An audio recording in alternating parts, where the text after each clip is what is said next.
Last night's 42 qualifiers are now split odd and even into half for these two 150-mile qualifying races next. They sure are next. Good evening.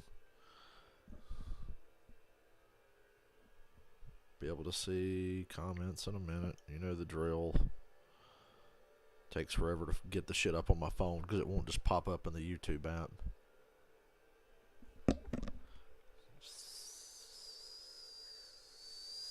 Oh, he blew it.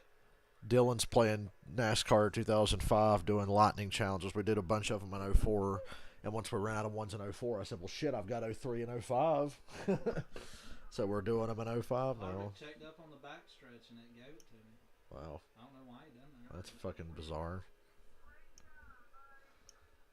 Great job, bud. He didn't even finish second. I think his car blew up or something. That's kind of weird. Huh. What's up, Michael? Michael, I like how I will probably totally forget everybody in my lineups, but I actually feel like I'll remember. I should have known I was going to go over that limit that you told me about after you put the picks in, so I don't know what I was thinking. I thought Corey was my compromise, but I didn't realize Corey was going to be worth that much. But I'll work with David Reagan. Them Rick Ware cars are actually, they don't seem that bad. So they equaled the field out. I like how they're like, oh, the field's going to be equal. Oh, really? Then how come the same guys who were slow every year are slow right now?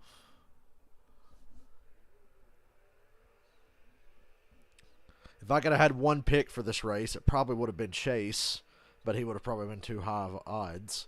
Second race, I would have said Logano, but he probably would have been high odds too.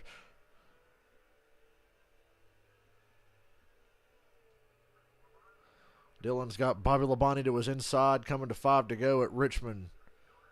And Labonte gets him sideways, and he saves it. 5 to go. Some of these damn lightning challenges are unforgiving. Hey, what's up? If there's a big one tonight, I feel bad for everybody that's in it. Mainly, actually, I feel bad for the guy who causes it because he's going to have to eat a lot of shit. Anybody who causes one tonight.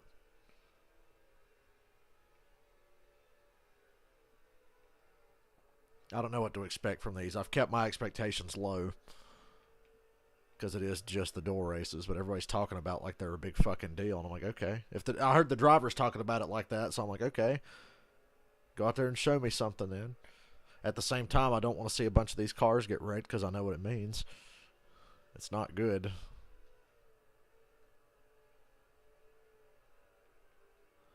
I like how NASCAR said for months, there won't be a car shortage at Daytona. It'll be fine. We'll have plenty of parts by then. Now here we are the week of, oh shit, there's a car shortage. There's a parts shortage. Field for the Daytona 500. The front row is established, but there are drivers who have to race their way. What a surprise. Hendrick cars qualified in the top 5 again. They'll probably race like ass if they don't get wrecked. Hi everybody, Mike Joy, Larry McReynolds. Go Greg Biffle. The two drivers I didn't want locked in are locked in on speed. Noah Gragson and Jacques Villeneuve. But I hope Biffle and Casgarala make it.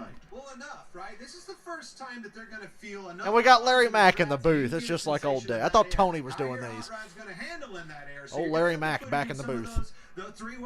It's really good to have Larry in the booth again. That's the practice session you're going to need for the Daytona 500. No, the backups are not the Gen 6. Need to listen to that spotter, get in sync with him because you're going to need him as well. Each team might have 1 or 2 backups for maybe 4 cars. It's a brand new car from stem to stern, and it's never been raced at these speeds. What don't we know? Yeah, I need to know how this thing's driving because I have very few pages in my notebook with this race car. But the biggest thing, a lot of unknowns. I check my sound levels in my OBS.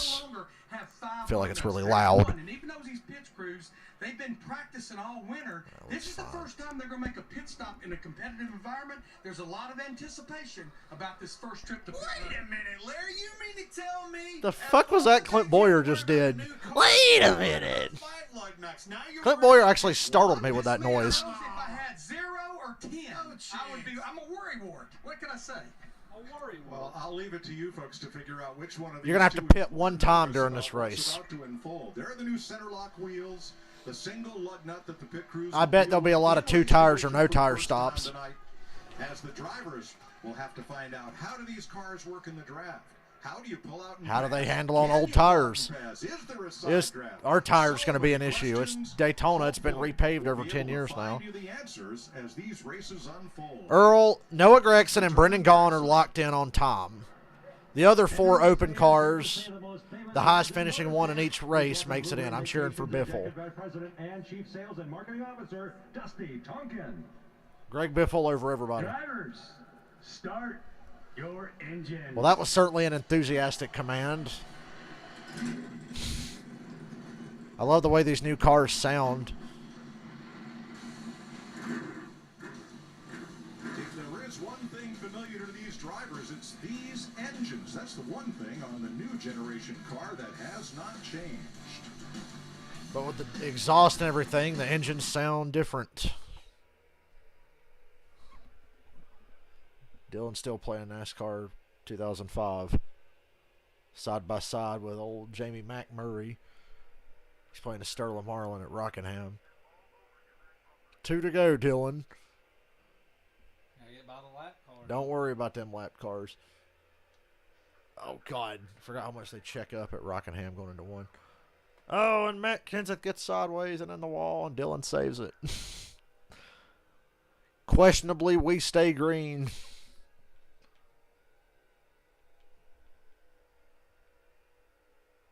Any of you guys see Brock Lesnar on the Pat McAfee show this week? That was the greatest interview I've ever seen. Shit was cracking me up from the moment they got on there. Brock, welcome to the show. And Brock takes off his cowboy hat and goes, Hail Mary, full of grace. May God be with you. I never knew Brock Lesnar was like that funny. They tell Brock, don't break the table, and he immediately fucking slams the table and it breaks in half.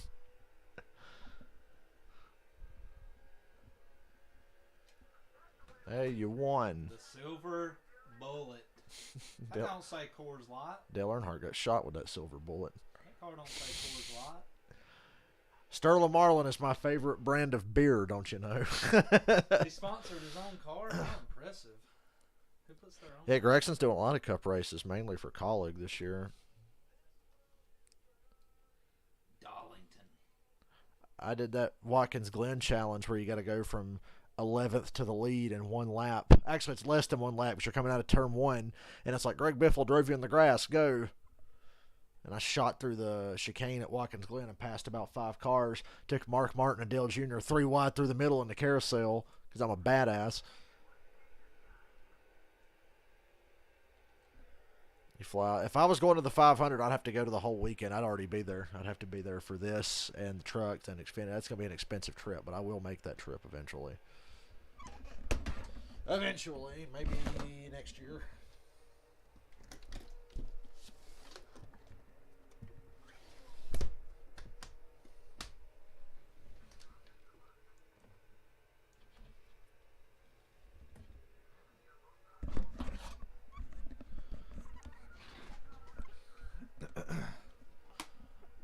Oh, Dylan, you left the racing surface again. Nah, me and Jimmy bumped a little bit.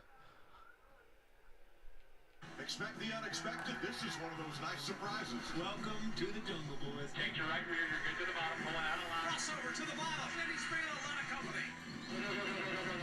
Always exciting, often unpredictable. Duel at Daytona. What do I think of Brock and Ronda winning both Royal Rumble matches? I was not surprised. Starting grid. And I'm really glad I don't care anymore.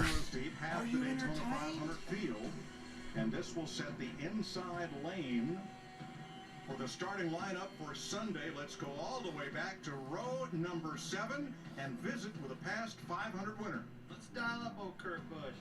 How about you, Kurt Busch? Burt Cush in the 45. I got you for your mental and anybody on my radio, peace. I hear you. All right, cowboy. Risks versus reward.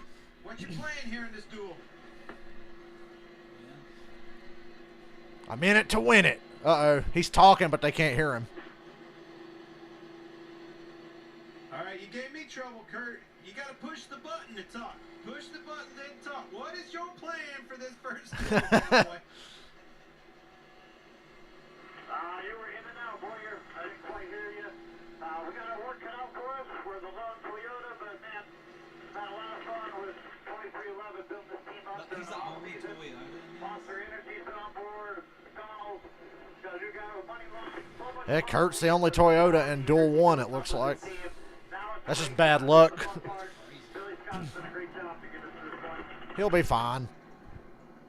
All right, man. Hey, I appreciate your time. We're going to be watching. Looking forward to seeing you. Move up through the pack. Good luck. Justin Haley's going to win. Sounded like the start Why didn't I put Haley on my fantasy lineup? Goddamn. Front row, Team Hendrick. I'm not used to Haley being in a decent car. He's usually in that Spire Motorsports bullshit. Row number 2, Chase Elliott, the 2020 Series champ, and Ross Chastain, also in Chevrolets.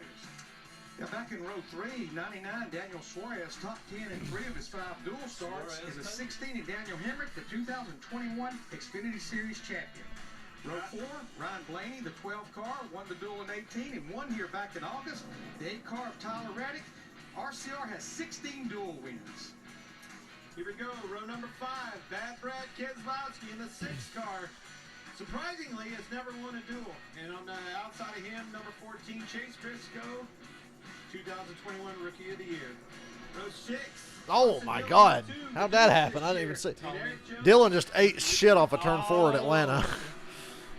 Kurt Busch is back in row 7, the only Toyota in this race, along with Justin Haley, who won here in 2019 in July. Cole Custer, the 2020 Todd Gilliland, like I said, we've come full circle. A Gilliland that doesn't belong in the Cup Series is in the 38 car once again. Yeah, back in row number 9, Everything really is back to normal. He's going to race. He's locked into the 500 least on speed and the 77 Landon Castle. His first dual race since 2000. I never pick high odds at Daytona either, Michael. These 2 rows, this is where I'm going to be watching this duel. Cavs Growlett, the number 50. Sammy, I'm a Hendrick Motorsports fan. You've got BJ McLeod. Hendrick Motorsports fan for sure. Here's where the juice is. Definitely biased for the Chevrolets, but Hendrick's my number 1 team and has been for One of those guys is going on 15 years now. Unapproved adjustments on the number 50 send him to the back of the grid. 6 drivers came in here as the opener, non-franchised cars that have to either time And the it 2 worst racing. ones are locked in on speed already. Grayson and former Indy 500 winner and Formula 1 champ Jacques Villeneuve. They know they'll be in. I got to think about that truck race. I know we're all in on Landon Castle for the Xfinity race Saturday because he's in a good car for the first time. Was just talked about by Clint Boyer. Kaz Gralla. He's trying to make the first start ever for this brand new racing team. Landon Castle going to win on Saturday. By Floyd Mayweather. I just talked to Kaz before he got in the car. How does Floyd Mayweather know which pit box his car's at? He can't read. He told me basically it's as simple as this. I need to beat the 55 of J.J. Yaley. If we can do that and we feel we could, we're going to make it to the Daytona 500 on Sunday, Regan Smith. Well, Jamie, from one end of the spectrum, guys trying to make the Daytona 500. When I was growing up, I was a DEI RCR fan. Then I became a Hendrick fan when Junior switched. And now I pretty much hate RCR except for Tyler Reddick. He took it from me. And DEI don't exist anymore. And Tony Stewart just body slammed Dylan at Atlanta again. Like I said, Dylan's over here playing NASCAR 2005 right now on my PS2. He said that is not the case for them. He wants Ryan to be aggressive. He wants him to Leave Todd Gilliland alone. He's Look, there's no way he could be any worse than John Hunter or Anthony Alfredo were in the 38 cars, so maybe Todd will impress me. As the drivers come down pit road to check their pit road speed against the. I like how checking pit road speed under pace laps became a tradition just because of COVID and no practice. But now we have practice again, and they're still doing it anyway. 4 years in a row, a Ford has at least won one of the dual races. 2021, they've won at least one, and in 2019, Logano and Harvick swept. My favorite dual race last year was the one where Austin Dillon passed Bubba on the last lap. That was a pretty sweet move, and I was cheering for Bubba that night. I was a Steve Park fan, too. Steve Park and Jr. I always knew Michael Waltrip sucked ass, but I liked Steve Park and Dale Jr.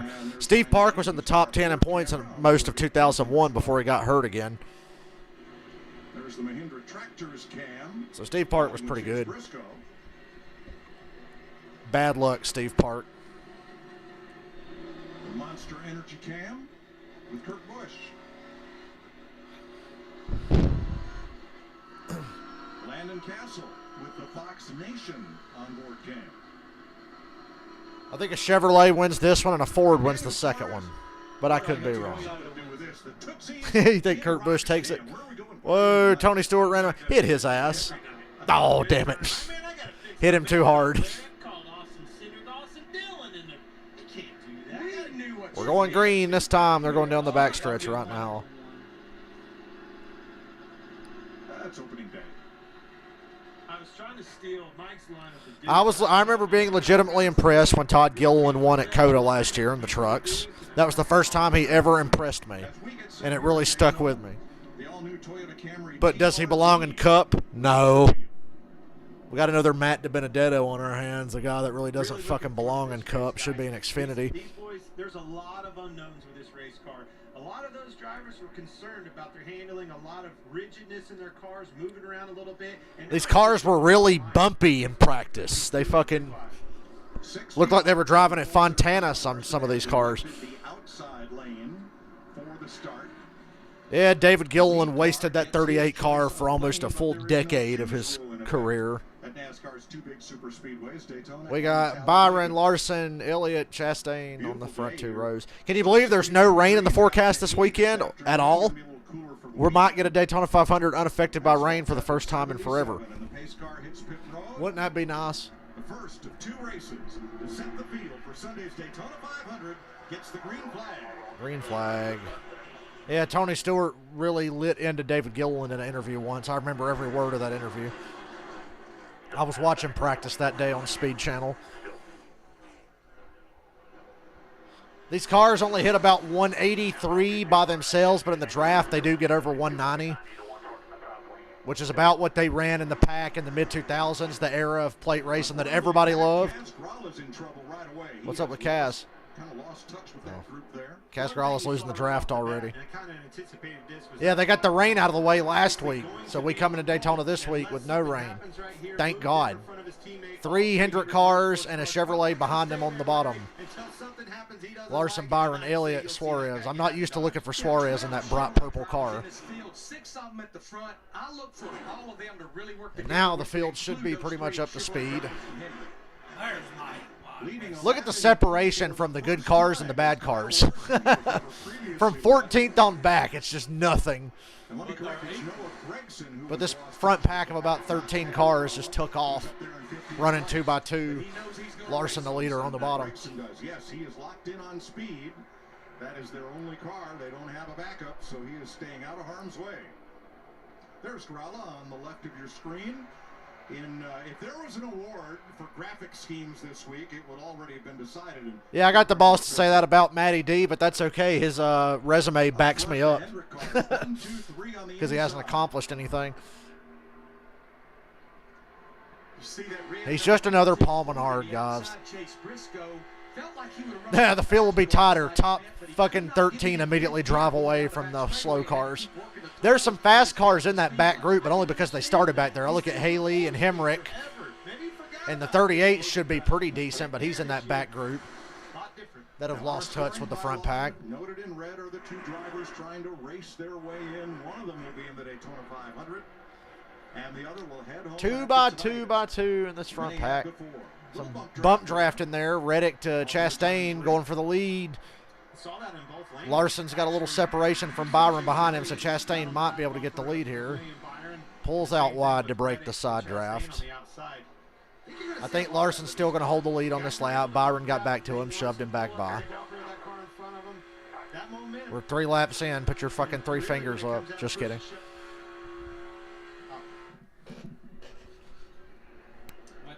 You know, Regan Smith talked about Ryan Blaney in that 12 being aggressive. Those two drivers on the outside, Ross Chastain and the one, Tom Reddick. Sunday, I might turn on my Sirius radio on my phone and have driver in-car audio because I think they broadcast channels on Sirius, and I have Sirius on my phone.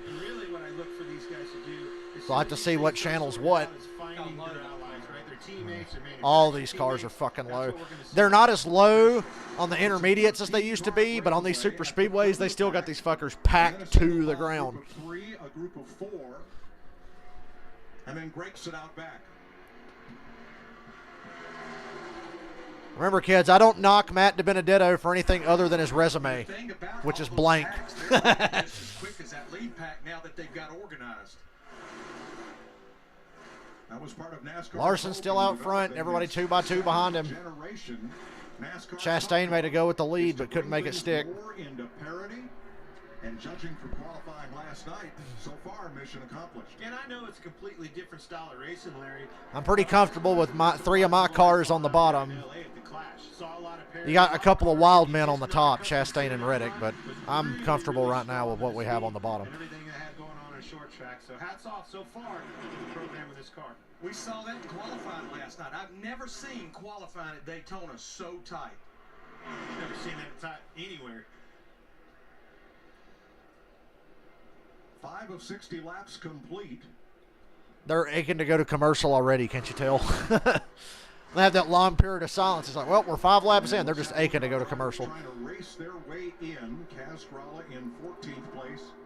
J.J. Yaley, who did not have great speed in qualifying, they're in 19th. Castralla over Yaley right now. Gralla's 14th, Yaley's 19th. Behind me. The only thing you don't want to do right here this early is lose that draft and be completely down and out. If these guys start pitting or something else, that could really throw you out of the race with this thing. So you want to keep that guy in obviously in view, but more importantly, I'd like to keep him within reachable distance always. 3 now, 4 cars edging ahead of that double file group. Yep, that outside line has trickled down into the bottom. Now there's only 4 cars on the outside, 5 cars back. Everybody's on the bottom. The train is coming. The choo-choo train is coming. Thank you for the $5, Michael. You're the man. It's the visor cam on Daniel Suarez. He actually hit him enough that I think his helmet, you saw his helmet move. So that's a pretty good shot. Now these cars, both front and rear, have the foam behind the bumpers. It's about time they put shit behind the rear and front bumpers of these cars, because on the Gen 6 car, there was nothing between the sheet metal and the radiator. So if you hit somebody at Martinsville, your day was over. So now the field is single. What the fuck is that noise? Part of the effect of that little okay. Way to go, Fox. Separate the first 4 or 5 cars. The next 9 quickly got in single file line. Yeah, and to your point, up until that outside line, they were maintaining. But after that group got that a little bit of a run, they had no choice but to fall back in. The train is here. Clint, one big question with this new car is, will there be a side draft? Can you get up against somebody, take the air off their rear spoiler, get that side suck and pull ahead? Well, this is honestly the first time that I feel like anybody, us included, watching is going to be able to experience that. This is going to be a 60-lap test session. There's my 8 long racing. Where's my 8 wide racing? This single file bullshit. The other thing is, there's so many. There's my snake. Can you push? Can you just sit there right on their bumper without overheating? Those are all things back, with the old car that you had to keep in mind. Yes, you could be up there bump drafted, but you couldn't do it. Larson, Byron, Elliot, Suarez, Blaney, the top 5. Keselowski, Cindric, Kurt Busch, Custer, Chastain, Reddick, Jones, and Briscoe tagging along behind them, single file. 8 laps in. So far it's exactly what I said it would be, a 60-lap test session. Now I'm going to watch Dylan play NASCAR 2005 during the commercial, which is honestly more entertaining than what we're seeing at the moment. Dylan's doing one of the wreck avoidance challenges. Let me try this shit during the commercial. You want to talk about tough. I'm playing NASCAR 2005 during the commercial. Fall outside of the top 20. Really? Yes. Oh, jeez. So we got to dodge a wreck at California with Kurt Busch, but don't fall out of the top 20 and don't get any damage. You can't scrape nobody. Wrecks right here. Oh, God. Oh. Yeah, I'm telling you. This one's I didn't even do nothing. Look at my car. It's clean. I wish you guys could see this during the commercial breaks. Let me try to get to the bottom. Oh, God damn, they just fucking parade by me on the bottom.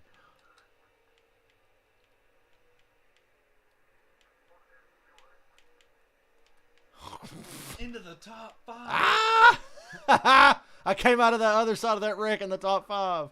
Oh! Fuck off, Junior. Oh, yeah, I did it. Hey, that Kurt Busch wreck avoidance challenge at California NASCAR 2005. I just did it. Easy. Took me 2 tries, but I had the right idea. I was like aiming to go I low. thought Junior was gonna catch your quarter panel. I'd have been mad as hell.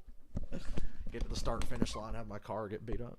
I got through it once and fell 21st at the line. I was pissed. It's called That Was Close. Kurt Busch at California Speedway in It's all the 2004. veteran.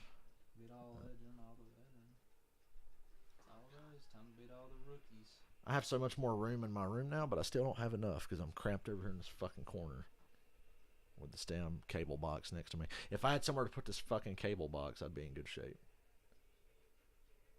I might have an idea for that. I think I might have an idea for that. I'll worry about that later, though. Oh, let me let Ozzy out of here. I know. He's upset. He's like, why did you open the door for me?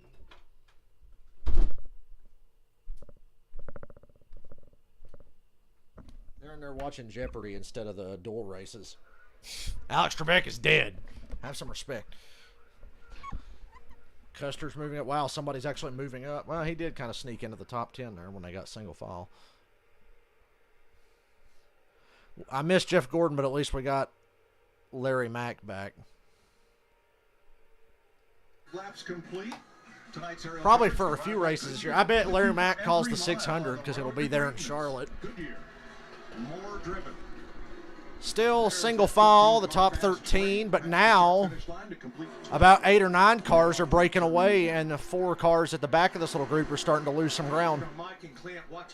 Kaz Gralla has dropped back to 18th now, and J.J. Yaley, the other transfer car, the other car racing him for transfer spot, is right behind him.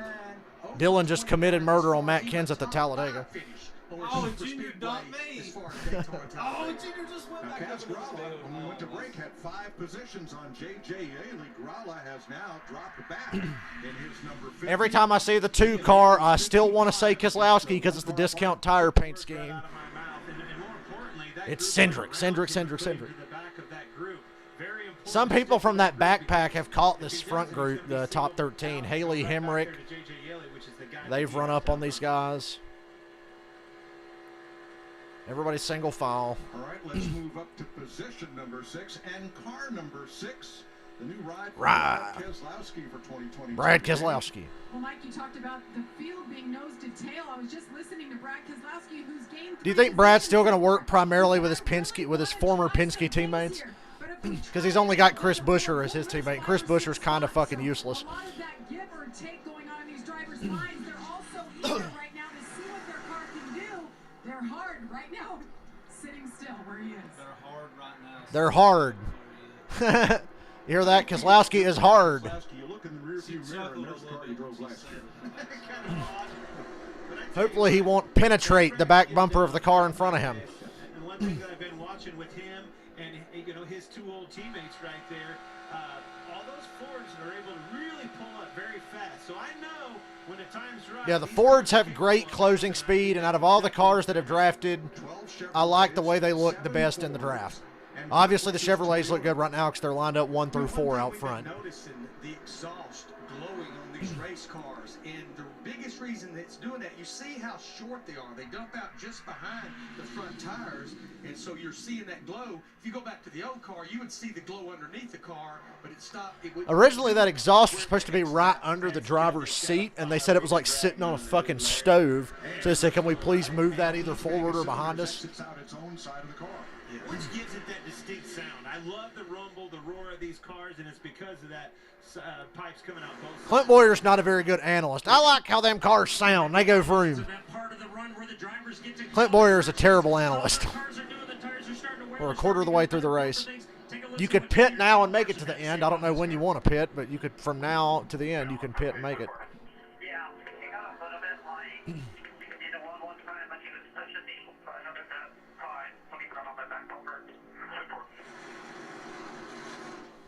I think one thing Kyle Larson does not want to do. Kaz Gralla 15th, Yaley 19th. When you're the lead dog, what can you That's the only thing I'm really watching right now. The leaderboard, looking at their names. Usually pretty accustomed to that. From what I can tell, doesn't matter what the kid's in. Larry, help me. Well, I remember 1998. 8-car breakaway at the front. Every practice, he'd do exactly 5 what cars Kyle behind him, said. sort of staying with him, but I finally said, Dale, they're about 5 or 6 car lengths behind him now. He said, I don't plan on being there on Sunday. All right, you win.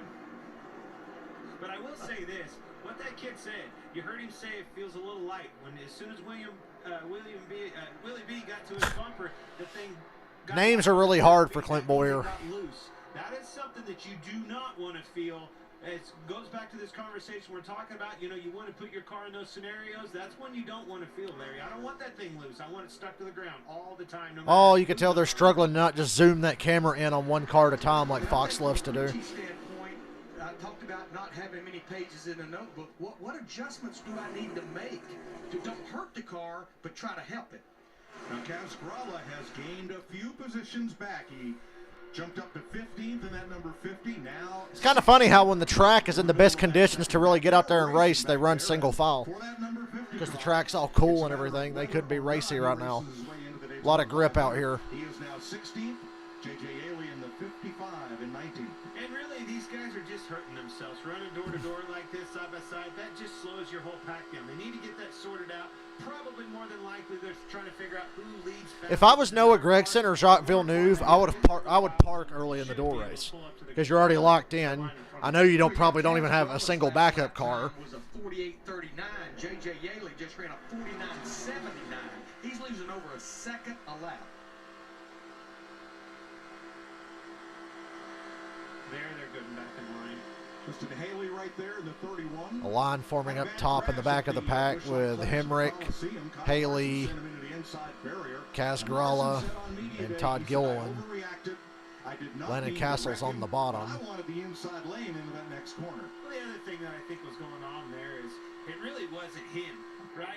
He got pushed into Kyle, obviously upset Kyle. He went down and made a move on him that I don't think he realized. Tradition has shown that one dual race is boring and the other one's usually exciting. We must be in the boring one. That was action-packed all the way through. Is this the one Joey's in? No, Joey's in the next one.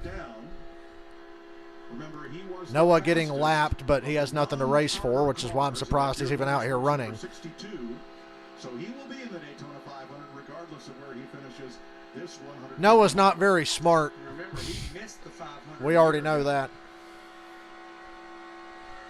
Car formerly driven by Brendan Gaughan. I would look to hear some of these guys actually lift and probably run and just part throttle 50% or something, saving some fuel for the end of this thing. Obviously, 60 laps, we know, Larry, that window, the fuel window that they're capable of going wide open somewhere around 38 to 40.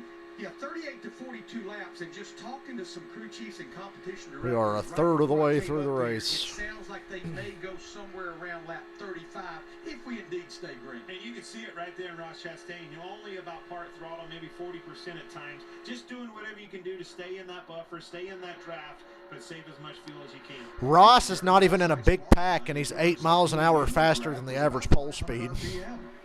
Higher in a group like this. Whereas, you know, Kyle Larson's out there, and probably all three of those Hendrick cars leading this brigade, they're going to be pretty much wide open. And about 8 to 10 miles per hour in gain as well.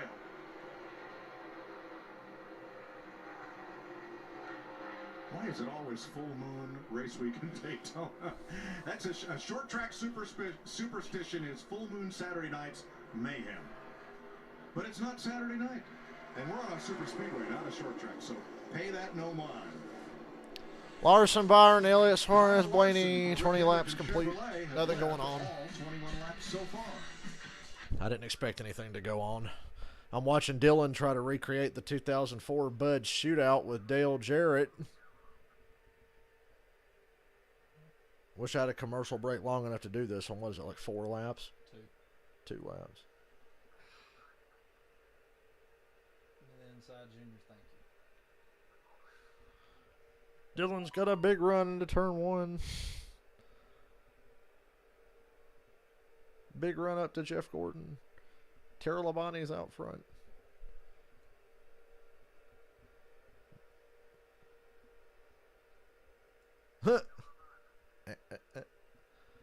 I think we're going to have to review that. You passed below the yellow line, sir. Jeff Gordon retakes the lead. We're coming to the... This is way more exciting than the actual race.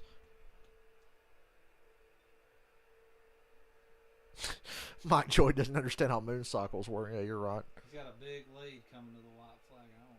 You got this. Stay in his draft. Don't even share draft him. Just follow his draft. He'll be so damn fast. You're going to blow by him down the backstretch.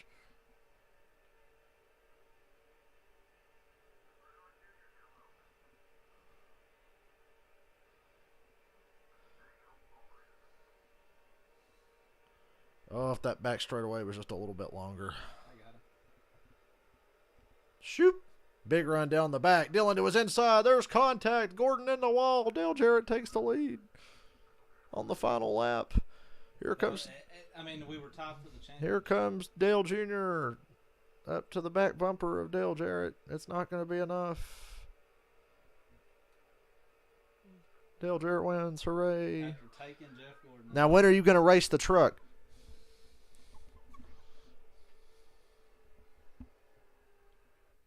Which NASCAR game was it you could unlock the truck? The big brown truck. It's one of them. Probably this one. It might be that one or 06. Maybe 07. I can't remember.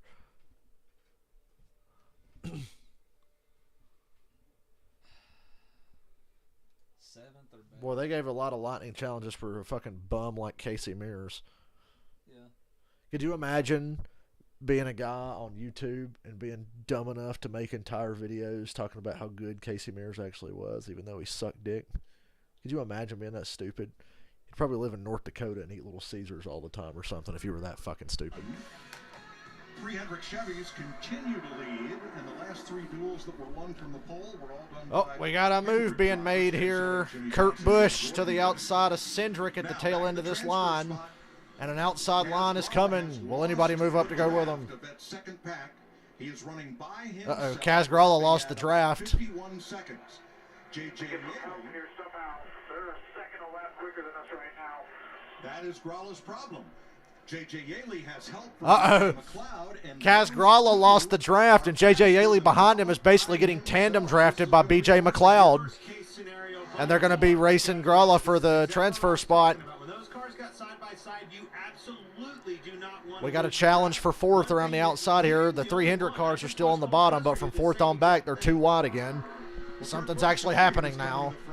Pit stops have got to be coming. I figured they might split the race in half. And if you're Kurt Busch, who do you pit with?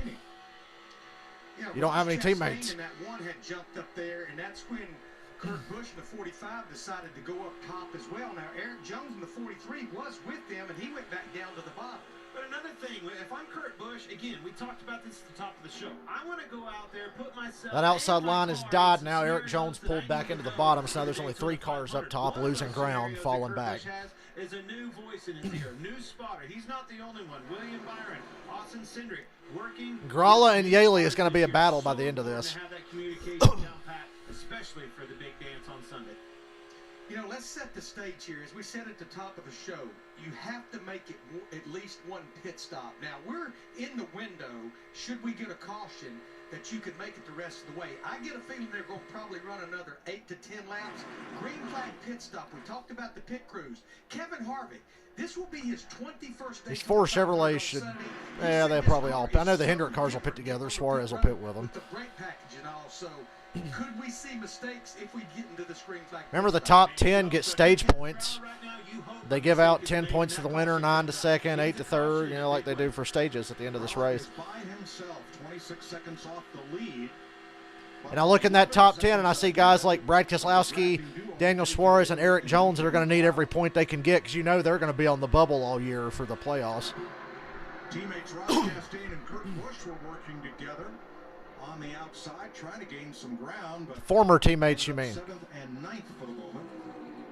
There's the duo chasing Kaz Gralla. And they're gaining, but fractionally, about half a second a lap.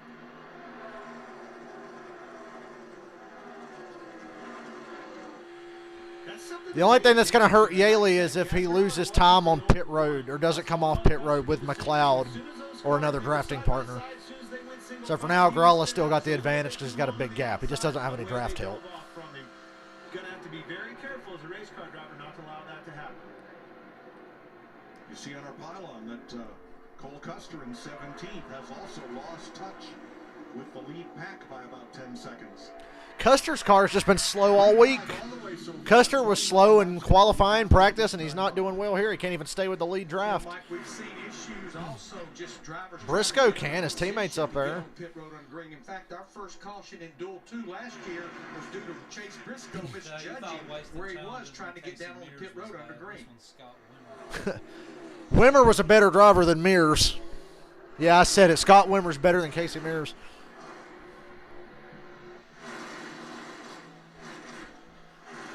Clint, what happens when the leaders catch that duo of Yaley and McLeod? Will they be able to tack on, I wonder? Well, that's the hope, right? That's the plan. You need to, as they're going by you, try to side draft off of them as much as possible, gain some momentum there, and man, as soon as they Coming go to the halfway mark, Larson's led every lap. Jamie? Tony Uri Jr. is on the pit box for Kaz. Oh, yeah, Tony Uri Jr. is Kaz Grala's crew chief. How about that? I forgot about that. Just hang in there, keep doing what you're doing. Uri's still getting after it in 2022. Halfway through and nobody's torn his fucking cars up yet. Hooray. The card you got, right, Larry? Keep him calm down. That's probably easier said than done. Yeah, that's going to be a challenge, just finding someone. I know Chase keeps moving up and poking his nose out. I guess he's trying to keep his car cool. Entering pit road, what makes you think you're going to be with someone leaving pit road? At the prom and no date. Lead pack is catching Yaley and McLeod at the tail end. Yaley and McLeod, that may give them a bit of a boost trying to catch Kaz Grala. It will. There's no question. Let's hope that Kaz Grala and JJ Yaley or whoever don't decide to Kevin LePage the field here. Which will make that gap narrow up even more. So, Larry, we go another 12 green flag laps. You're going to have to be on pit road. Wimmer was better than Casey Mears, and Scott Riggs was better than both of them. Since we're talking about drivers of that ilk from the early 2000s. Don't tell me you're going to have Scott Wimmer win the 2004 Daytona 500, Dylan. What a nightmare.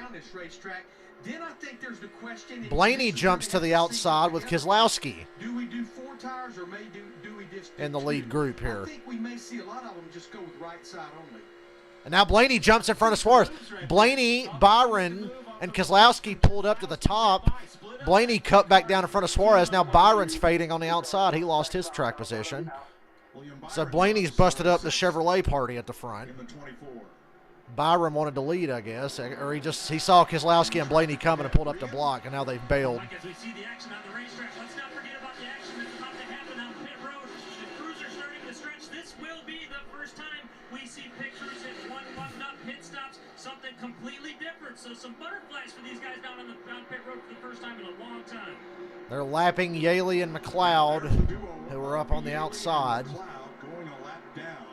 Byron's going to have to tuck in about 9th place in line here. It's Larson, Elliot, Blaney, Suarez, and Kurt Busch. Kurt Busch and Blaney gained out of this. He's one of the charter teams. He is in the position of being able to help Yaley. They are a couple of Fords. If they can catch coming to 27 to go. Nobody's pitted yet. For the final spot in the Daytona 500. Well, they're gonna pick up in a big way with this pull off that draft.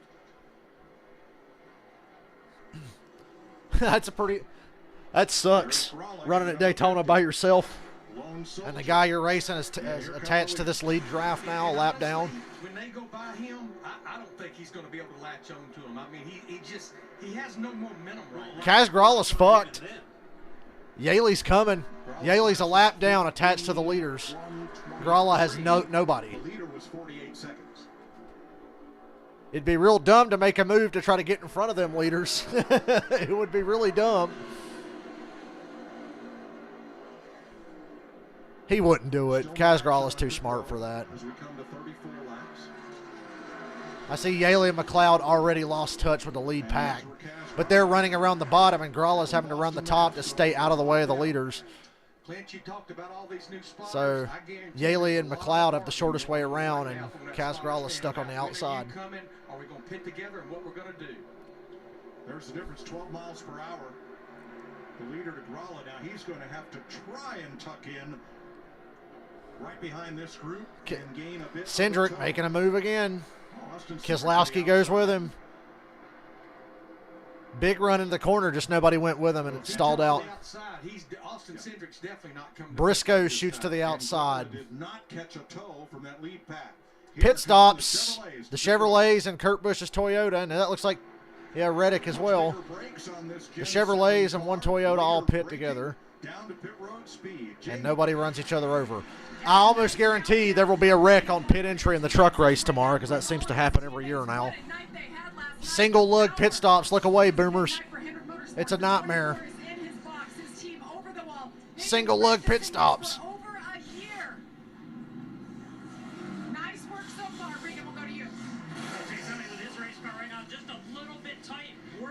Is this going to shake up the running order at all? Larson stalls a little bit. Chase Elliott. Somebody beat them off pit road, I think. Here comes some Fords. Blaney, Cindric, Keselowski, Briscoe pit together. Smaller group. I think the Chevys have a huge advantage from this point on if the race stays green. Todd Gilliland pits with them as well. McLeod and Yaley pit.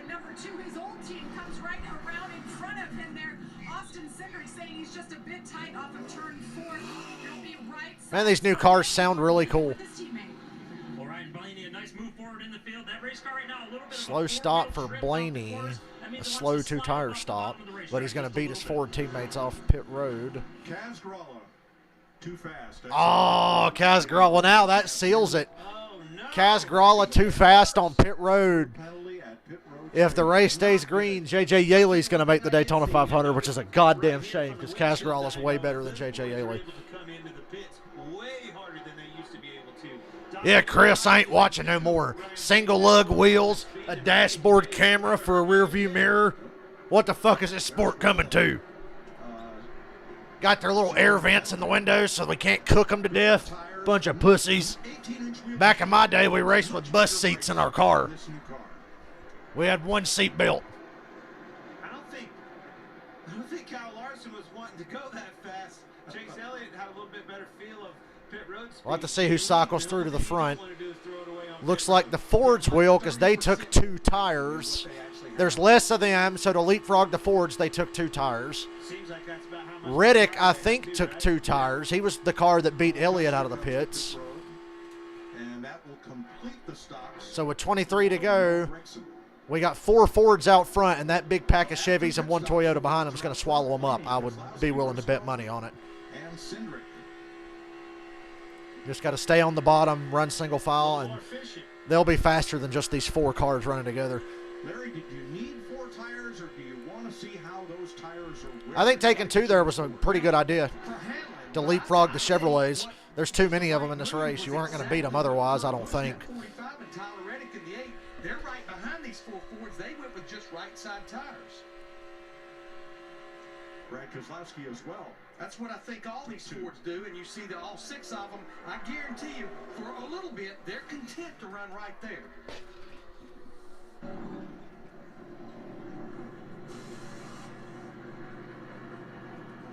I could be a crew guy now. Single lugs. Hell yeah. I'd be a crew guy.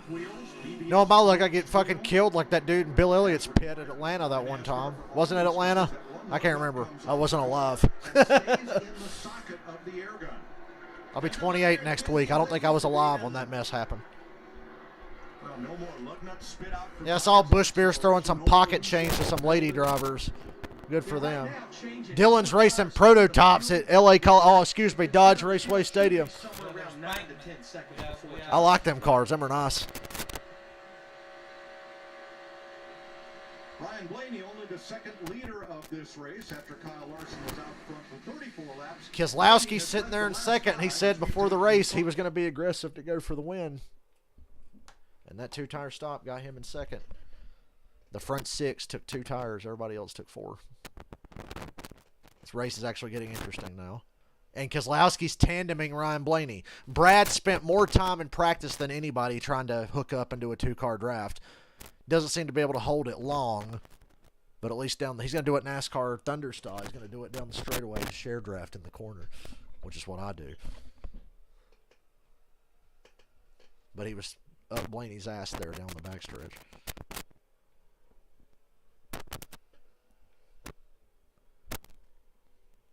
Five-car breakaway. I think they're going to decide the race. The Chevys got all split up. Larson lost a lot of time on pit road.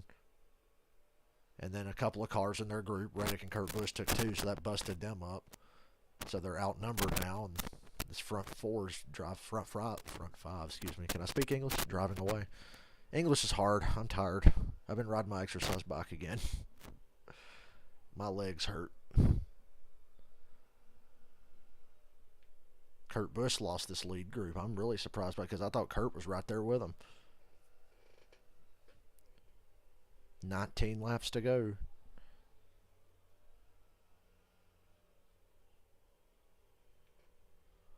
Them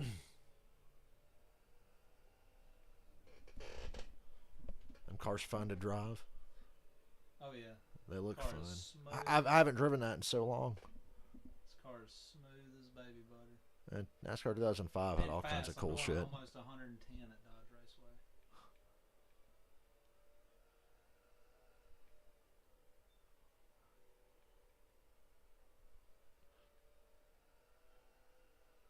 I hate the pit road on that Dodge Raceway Stadium. You guys ever tried to do green flag pit stops at Dodge Raceway Stadium? It's a fucking nightmare.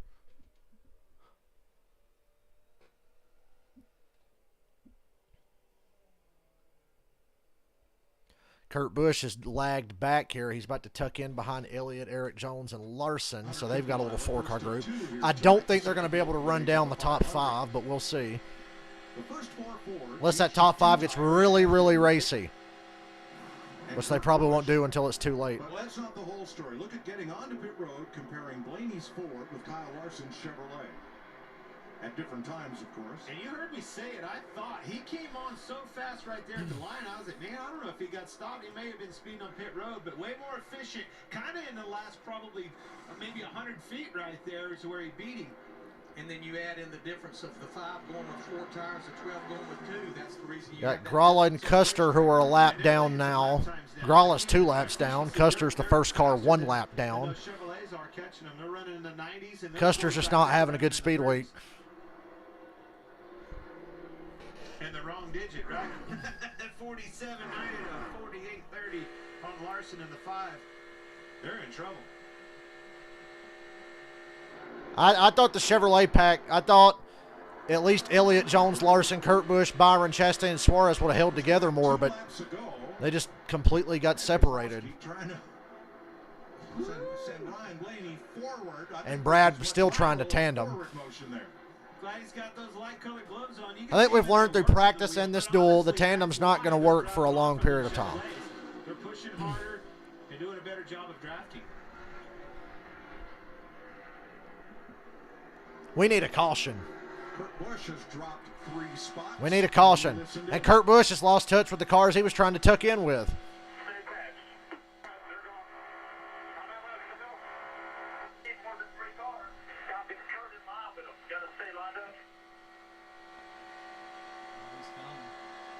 That's new communication. We said it, you know, a new spotter driver. That's what this race, you know, obviously you're here to win this duel. It's a big deal to win the duel. But this is the only true practice session in a massive draft like you're going to see on Sunday in the Daytona 500. And those guys need to know that. Make those mistakes now so you don't make it on Sunday. 15 to go. Blaney, Keselowski, Briscoe, Cindric, and Reddick. He's finished top 10 in 5 of his. It's a bad night for my fantasy team if it stays this way. Winning is in 2018. He got the checkered flag here in the 400-miler last August. I want to go back to what I just said, though. I've watched these guys, numerous guys, lose the draft. That's something that you never really had to worry about too much with that whole car. What that is, that reminds me of the early 2000s when you would see a group of 4 cars just fucking take off. And you could lose the draft really easy in those days. So maybe they weren't kidding when they said these cars were a lot like 2005. That's another early 2000s tendency I'm seeing out of this new car. The smaller groups that can break away and how easy it is to lose the draft. Yeah, they were the first one to really come up with a war room, so to speak, where they do all of that. Pay attention to that, have a team all the way back home and welcome North Elliot, Carolina. Eric Jones, Keselowski, the 2-lap cars are Custer and Gralla, and then Kurt Busch are 4.8 seconds behind. With coming to 13 to go. At the transfer spot, J.J. Yaley has it because Kaz Gralla had to... Floyd Mayweather's car's going home. Yaley 1 lap down, Gralla 2 laps back, and Noah Because Gralla's not even in the free pass spot because he's 2 laps down. Yaley's only 1 down. So no drama there for the transfer spot. Would get the free pass, so it really would not do anything for Yaley or Gralla. They'd still be 1 and 2 laps down. God, the worst drivers are really going to make it in. Tough situation. Got behind right there, trying to make doing the best you can do on pit road. Got caught speeding on pit road, and it really going to cost them. Needs something to happen here. A caution, something to give them new life. I love the symmetry of these new cars when they're driving straight at you, when they've got that long camera looking straight at them. Of course, it looked stupid the other night when the cars were still all yawed out. I'm glad that NASCAR changed that rule during the week because it looked stupid. Car crab walking at you down the backstretch. They're slowly catching the lead group, but is there enough time? May or may not have had something to do with him exceeding the speed limit on pit road. Oh, man. Sure hope not. Yeah, because you heard him giving RPM, I think it was Kurt Busch, 4,500, but really they go by the lights on the digital dash, green and red lights. Larry, I always wanted to know. I love the way your autocorrect fucks with the drivers' last names. You tried to say Keselowski and it said Kawasaki. Scott Women and Brad Kawasaki. And I know it's that damn autocorrect, but it makes me laugh every time. If Ryan Blaney wins this 150, he will start the 500 on the second row on the inside, and he'll be the 3rd driver to pick his pit position. For Brad Keselowski, he will oh man, Keselowski bumping Blaney. Look how much Blaney's having to saw on the wheel. he'll be the 5th driver to pick his pit. So each position is important. I think Brad's going to win this bitch. Boys, he don't like that. I can tell you right now, that's moving that car around quite a bit. You can hear the RPM change. Hear the RPM, look at Blaney's steering wheel. But it is also throwing the rear end of that car all over the place. My biggest takeaway, Ryan Blaney didn't blink the whole time we were looking at him. He didn't breathe either. Reddick's lost touch with the front 4. Just a couple of car lengths. Daytona 500 will be his first points 10 to go. His new team, and I say his because he is now a co-owner with Jack Roush and the Fenway Sports Group in what's now RFK Racing, the number 6 and 17. After missing the Busch Light Clash feature. 3rd place, Chase Briscoe for Stuart Haas. 4 Fords up front, Briscoe. Brad Kawasaki.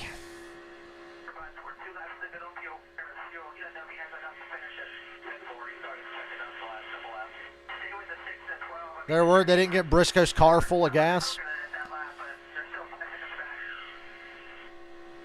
We're going to hear a lot of this year because it takes so much longer to put fuel in than it does to change tires. They go with 2 tires. They're almost just kind of making a guesstimate about how much fuel they needed to dump in it when they were on pit road. And I like his situation. If I'm Chase Briscoe, I'm liking what I'm seeing right now. You know, Brad Keselowski, that's his 9 to go. I'm not seeing enough out of this group of Chevrolets. Unless Brad fucking spins Blaney, which he got him a little sideways off of 2, just a little. I could see it. You got a war room and you're going to go with a guesstimate? But you got a crew chief going, go, go, go, go, go, go. Oh, that too. Which one is it, Larry? You want me to go or save you fuel? But what I'm saying is, you know Brad Keselowski's... We're not learning a whole lot tonight. It's going to be totally different when there's 40 cars out there instead of just like 20. And then you only have like 12 running in a pack together at most. So Sunday we'll learn a lot more. Flip side of that, you can 8 to go. looking in the mirror. If you're Blaney, you're going to try to figure out when and where he's going to do it and make that block. These new cars have rack and pinion steering instead of the old recirculating ball steering box and idler arms and everything. It's much more efficient, and look at how much less... I like the more responsive steering instead of these cars feeling so lazy when you turn them. So that's kind of cool. I'm sure the drivers love that. Some differences maybe that they can change or anything else. My favorite feature is the camera looking out the back of the car instead of the rearview mirror. They still have a mirror, but they like the camera on the dash looking out the back of the car because you can see more. You can see your blind spots better. I was wondering if he maybe wanted to tighten that up a little bit. Boomers probably hate that shit, I'm telling you. Something that you can do with this thing. I like that move, and also you can speed it up and slow it down. I would think for this, I had a feeling coming into this, I liked the way the Fords looked drafting together all week and through the test a few weeks ago. So this does not surprise me. I said a Chevy'd win the first race and a Ford would win the second.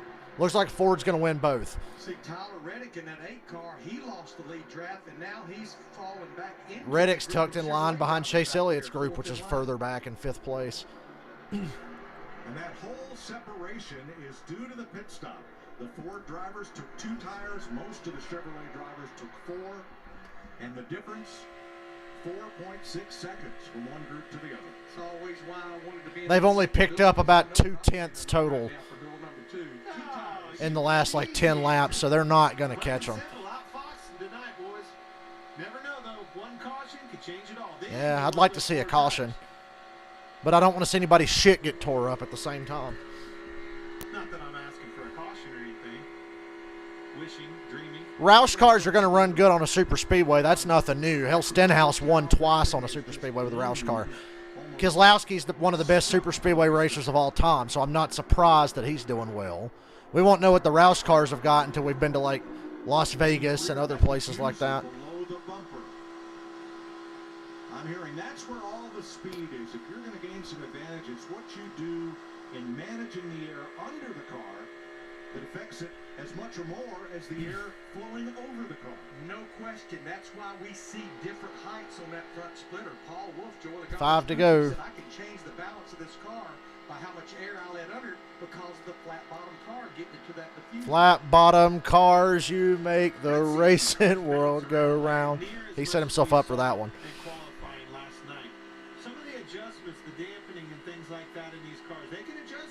Flat bottom cars. They can definitely take some of the aggressiveness out of the shocks and things.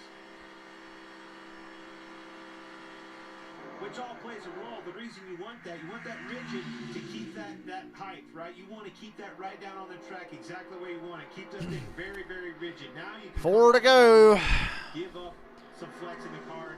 Smooth. And Keselowski goes to the outside. And Briscoe goes with him, and Keselowski takes the lead at 4. That's pretty early to make that move. I'm surprised. I did not expect to move that early. Briscoe went with him. Keselowski to the lead. Briscoe second. Blaney stays on the bottom with Cindric, his teammate. But Keselowski and Briscoe cut in front of him. You might have made that move a little too soon. Now they're running the outside, and them Chevys are just tucked on that bottom.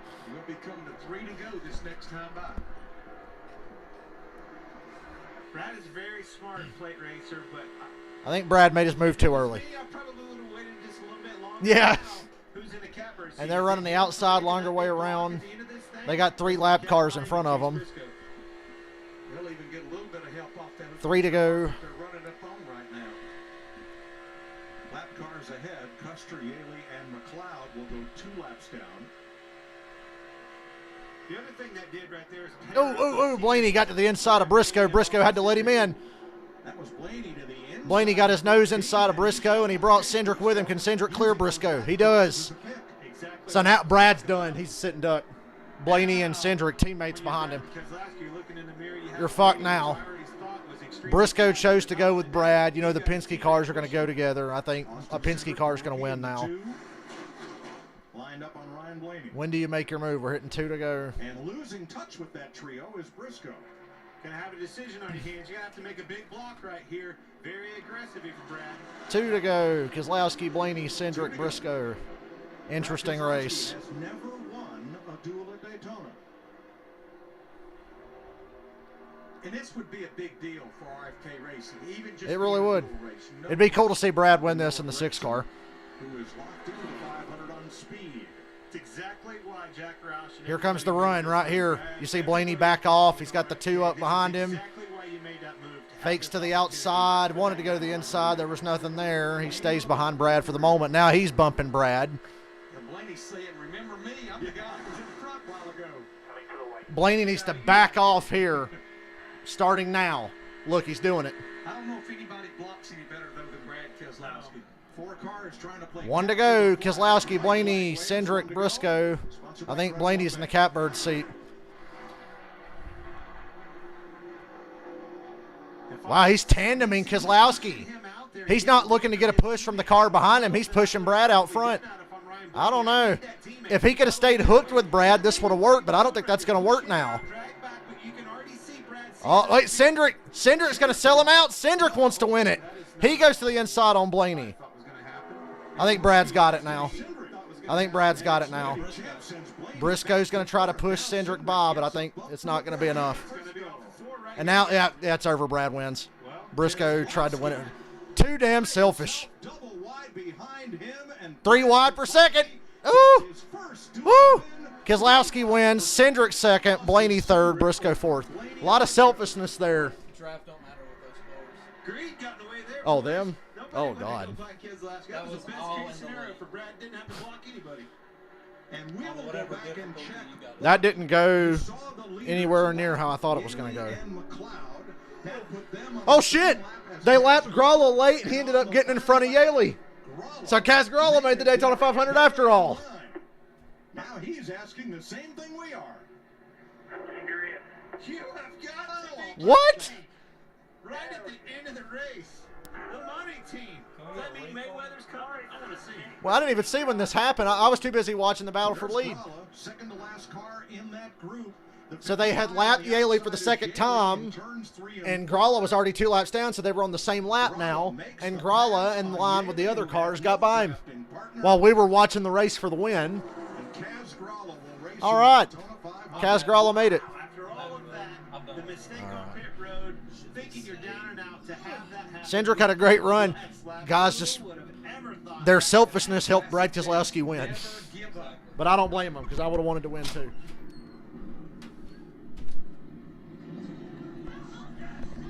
It is awesome, baby. Yes, a lot of happy celebrating faces there. Kaz Gralla races in. And Keselowski gets a win with RFK. His number 6, and the rest of his team have only 1 prior dual win. 4-car battle. In 2012, Matt Kenseth won his dual race, went on to win the Daytona 500 that year. Thanks, gentlemen. That's how we do it. Go! I thought he made his move too early. It worked out I think for this him. will be a mild. You got a lot of desperate guys there, like Cindric. Briscoe's never won. Cindric wants to win something in a cup car. I thought Cindric would have stayed with Blaney. So I thought Blaney was going to win. Matt McCall was Kurt Busch's crew chief. And when I heard of that pairing, I said, I think that has a ton of potential. Brad Keselowski. Well, that ended up being a pretty good race at the end. That was pretty good. I enjoyed that. And nobody tore their shit up. So 20 cars, 21 cars, and nothing got tore up. That's good. And Hack J.J. Yaley misses the Daytona 500. Where it's all about all the marbles and wins the first duel for the Daytona 500. Congratulations, Brad.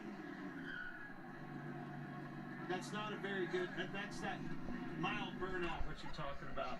Yeah, don't tear the shit up celebrating a duel win, Brad. You know what, Mike? He said it was a little scary and bittersweet to leave Penske, but he said, you know what? If your dreams don't scare you, your dreams probably not big enough. That's right. Brad getting to fly the America. That's probably the only race he'll ever win in that 6 car. His dad and his hero passed away in the off season. Oh, yeah, if that wasn't a duel, I can almost guarantee that Cindric and Briscoe would have caused a crash if that was not a duel. Was a huge influence on But this they young raced man. hard and clean, and it ended up He has okay. a vision of what he can do with RFK Racing, and there is the sticker honoring Brad's father as he climbs out a winner in the blue-green duel at Daytona. Regan? Well, Brad Keselowski hops out his signature American flag victory celebration. We'll give Brad a second to get his helmet off here. Brad, you made some big changes during the offseason. Took a big chance coming over, becoming an owner at Roush Keselowski Fenway Racing, and looks like it's paid off. Regan Smith just fucked that all up, didn't he? It sure is. I felt pretty good about our car, you know, in practice on Tuesday, Regan, and I got to give credit to the other Fords. We worked really well together. Ryan Blaney, Chase Briscoe. We had great strategy, Austin Cindric, and we stuck together. We drove away and got ourselves in position where we could control the finish of this race, and I'm happy to see all those Fords up front. Good job to all those guys, but great start for our Kohler Generators Ford team. This is special. All smiles down here. Brad Keselowski, winner of duel number 1. We'll have a second row start on Sunday. I know Fox was watching the race for the win, but shout out to Fox. You missed one of the best battles for a transfer spot in dual history. Way to go. Fox really on their game this year, guys.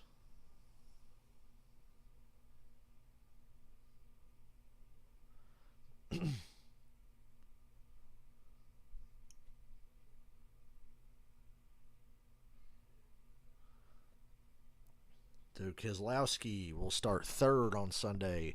Cindric 5th, Blaney 7th, Briscoe 9th, Elliot 11th, Eric Jones 13th, Reddick 15th, Kurt Busch 17th, Chastain 19th. Larson obviously will still start on the pole. Larson finished 7th. Stage points to the top 10, so that's 10 for Keselowski. Keselowski's the points leader. A Roush car is leading the points. When's the last time a Roush car led the points? No. The last time a Roush car led the points had to be like 2012. Had to be like 12 with Kenseth and Biffle. Good finish. I like that. You can have a good finish and jostle for position with only like 4 cars running together. That's promising. It's going to be a totally different thing with 40 out there, but at least we know if there's a big wreck and we're down to just a handful of cars, you can still get a good race. Yeah, we didn't win shit on that race. Did you see somebody done a Bengals mock draft to make fun of them? Yeah. They drafted an offensive lineman for every single team. That's what they should do. I've got something I want to say about the Bengals. I'm laughing at every person that's going, they'll get back there easy. No, they won't. They don't have a fucking offensive line, and their owner's Mike Brown. They've probably got about a 2 or 3 year. However long these rookie deals are going, they'll have a chance to be competitive. But they pulled a lot of shit out of their ass to get to that Super Bowl. With an offensive line that bad and a secondary that's that iffy, they were lucky. They pulled a lot of shit out of their ass. They're immensely talented, but no, the Bengals are not just going to get back there easy because that's not how it works. 2 tires ruled the day. Chevy group was gaining, but it was just because Keselowski made his move with 4 to go. I wish Keselowski would have made his move with 10 to go. You may tell you who won Brad that race? Who? The 2 cars. Oh, yeah. Cindric, yeah. Cindric trying to pass Blaney himself. I like what Cindric done. Yeah. Cinderella story. They showed they Kaz Gralla with 1 lap to go put on the glass slipper, caught onto the draft. I'm thirsty. I'll be right back. Past J.J. Yaley to make the Daytona 500. Jamie. Kaz Gralla, I think he has a bigger cheering section here than any other driver. Hugs all around. You are in the Daytona 500. How did you make it happen after all of that on the last lap? I made it happen not the way I wanted to. I made a mistake. I sped on pit road, and I thought we were out of it.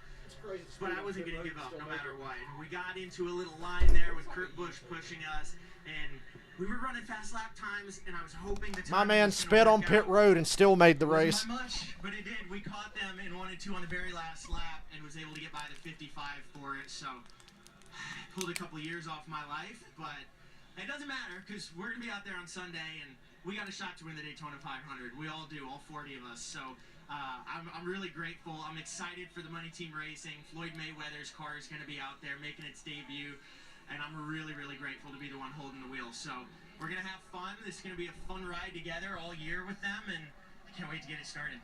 Kaz, at 23 years old, what is this moment like? I mean, you took a risk. You're jumping in a race car. It's never been on the track before. This team's never run a race before. What is that Wasn't like? there a wreck in truck practice today, Michael? I didn't watch. With it being a new team, there were a lot of things that had to be done from scratch. You know, the administration of being here, the entry blanks, getting everything inside the car that I need for cooling so I stay cool in there. I mean, equipment, you name it, and we've had to start from scratch in the last 33, 35 days. And we somehow came out here, we built a car, and we made the Daytona 500. That's freaking cool, no matter who you are. So this is really big for us. I'm excited for everybody on the team, and we're going to celebrate tonight. Floyd Mayweather is a winner. He was on FaceTime. I think he better be here on Sunday. Floyd, you're in the show. You're right, Jamie. Brad Keselowski puts car number 6 into dual victory lane for only the second time ever. Pete Hamilton did it in 1971. So with Geico, we can easily bundle. Wish I still had some crazy bread left. I don't have crazy bread, but I got some rock hard Twizzlers left. That was the most tough bag of Twizzlers I've ever had in my life. Not all of them were like bricks, but most of them are.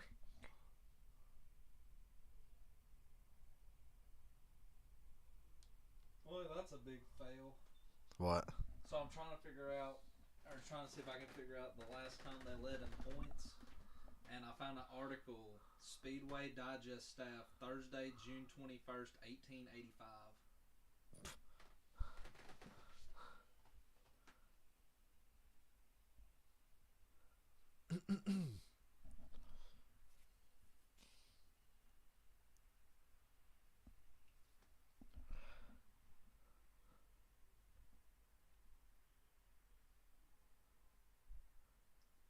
You guys see that chick that fell off the stage at the Rams Super Bowl celebration that literally nobody showed up for because they don't have fans? Dude, it was sad. I cringed watching it because nobody was there.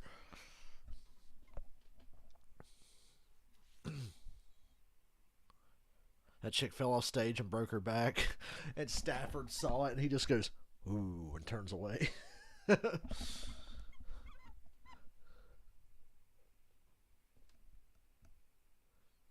you guys watch the season finale of Peacemaker? Because I sure did, and it was fucking awesome.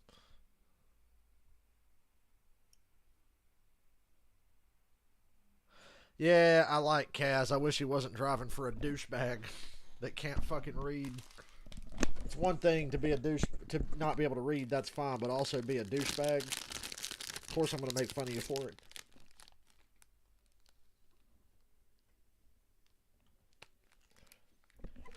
Shit, the Lakers being there would have been the only thing to draw a crowd to that Rams parade.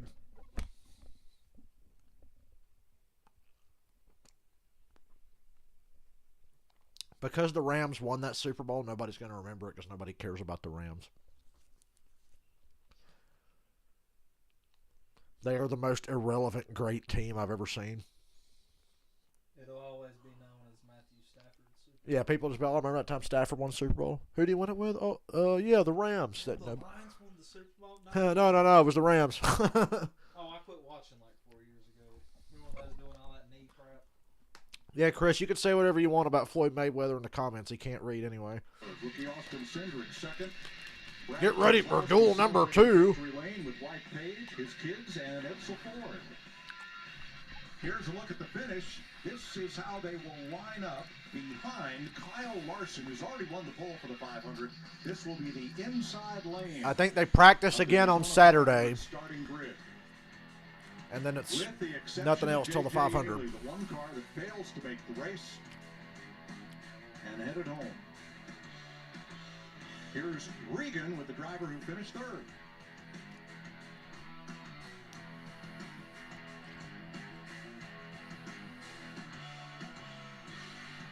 Cole Custer, you got outrun by Todd Dillon. There's a Blaney interview. Well, it was a strong run tonight for Ryan Blaney. Up front for a good portion of the second part of this event.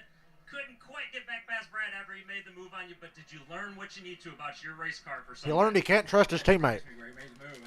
He went early and in a spot I wasn't expecting. He did a good job on that. But yeah, I thought we learned a lot. you know, it kind of just got shaken up there after the green flag stopped, so we were kind of in our own little pack, and then the last, you know, few laps we got racing pretty hard, to kind of get runs and knowing what does what and what run you can take and expect to make the pack. Oh yeah, you had a good payout, Really Michael. good to learn. The car's one piece, so that's nice. So I appreciate Menards and Peak and Ford for what they do, and looking forward to Sunday. I think we got a pretty fast car. All right, good luck Sunday. Thanks, Ryan. Ryan Blaney third behind Brad Keselowski and family. And rookie Austin Cindric. Could be the last time you ever see Brad in victory lane. I'm happy for him. We'll have to get that race win diecast. They will make one because Be his last one ever. Because I could have got some junior dual win diecast. I saw his 2008 AMP car that he won the dual with, but I'm like, I want the Michigan race win car from that year. Oh my God, it's Kenny G. Who do I like in the truck race? I don't know yet. I really don't know. I will make up my mind by tomorrow, but not Kyle Busch. Yeah, he's not in it, thank God. Oh, by the way, the second truck race is in a couple weeks at Las Vegas. I will not be streaming that one because Kyle Busch is in it. So I will not stream that one. Probably won't even watch it.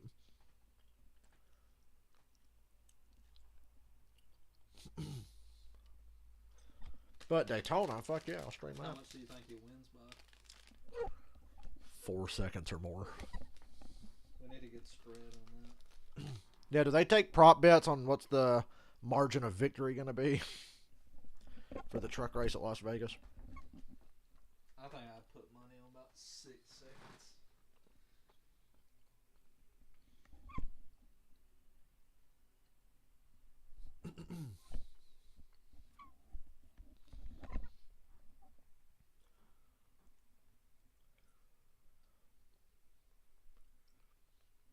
I don't want to ride that bike tonight, but I will. Gotta have my legs strong if I'm going to go back to work at Ingalls. That's a lot of walking around, dude.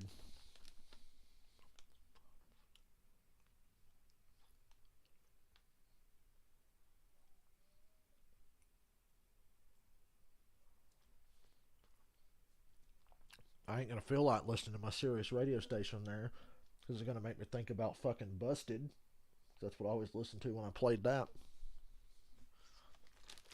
I will play Busted again one day. When I go to somebody else's house and make a new account. But then I'll only be able to play at their house. Wish I could use my neighbor's internet.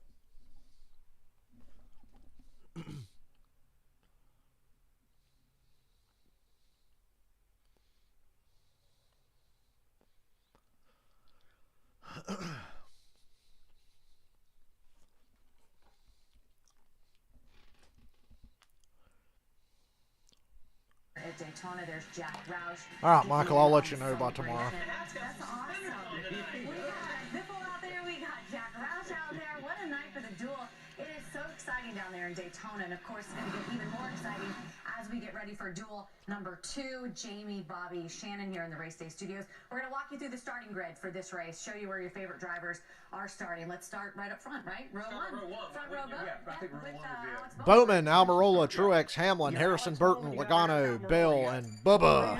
You got a winner there at a fall race. Yeah, Eric Almirola, he's been really good at Daytona. Yeah, we'll go to row 2. You got Martin Truex Jr., who's yet to win on a super speedway race, and then the guy beside him, Denny Hamlin, who's won 3 Daytona 500. So teammates there expect them to be good today. Yeah, this is the interesting one because there are a lot of Toyotas in this duel right here. Joey Logano, of course, won the Clash, Bobby.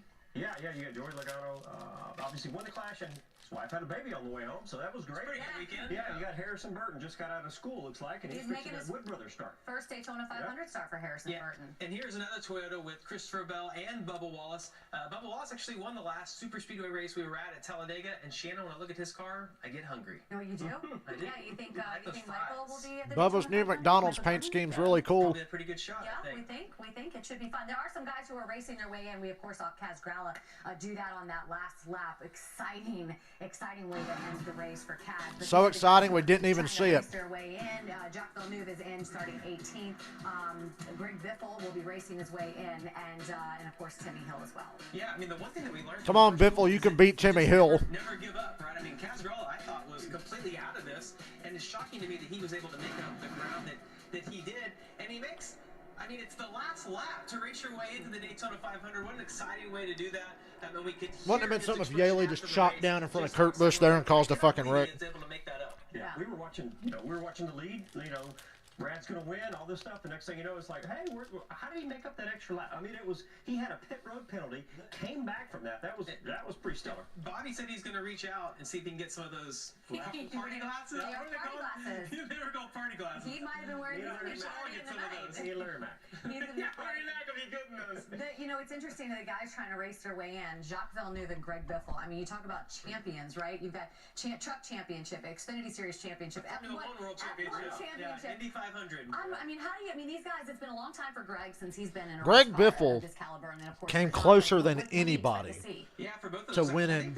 The He thing won is the just Truck making Championship and he mistakes. won the Guys are all made Xfinity that Championship. mistake. He finished second in Cup Series points one year. So he almost won all three. He would have been the only one. Over the weekend, the thing we got to keep in mind is that they're kind of new teams, right?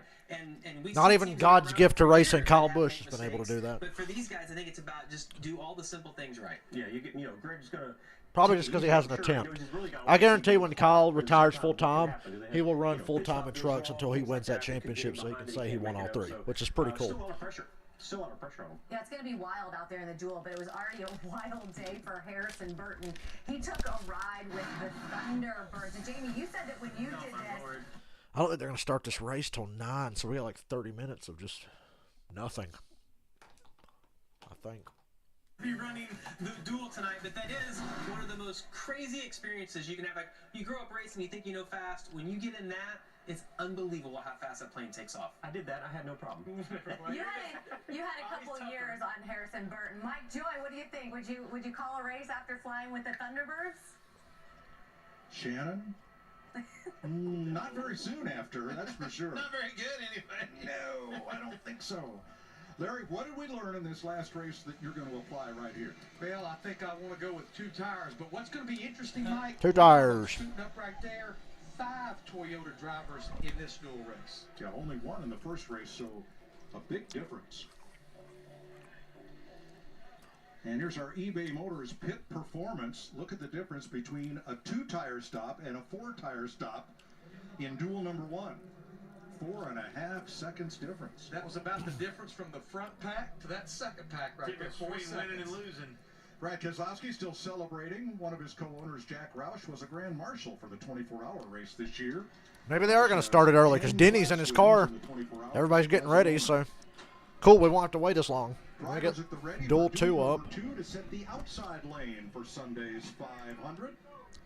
Once again, let's go trackside. There we go. Yay, we don't have to wait 30 minutes. And now, race fans, he's here to say the most famous words in motorsports. Please welcome And I agree, Michael. Let's go David Reagan.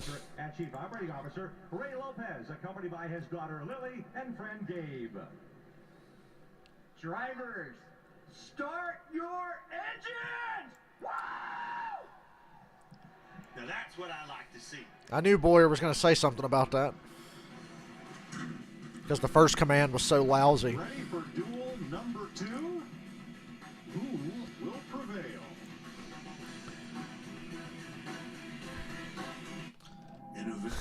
Duel 2. Duel 2, duel 2, duel 2.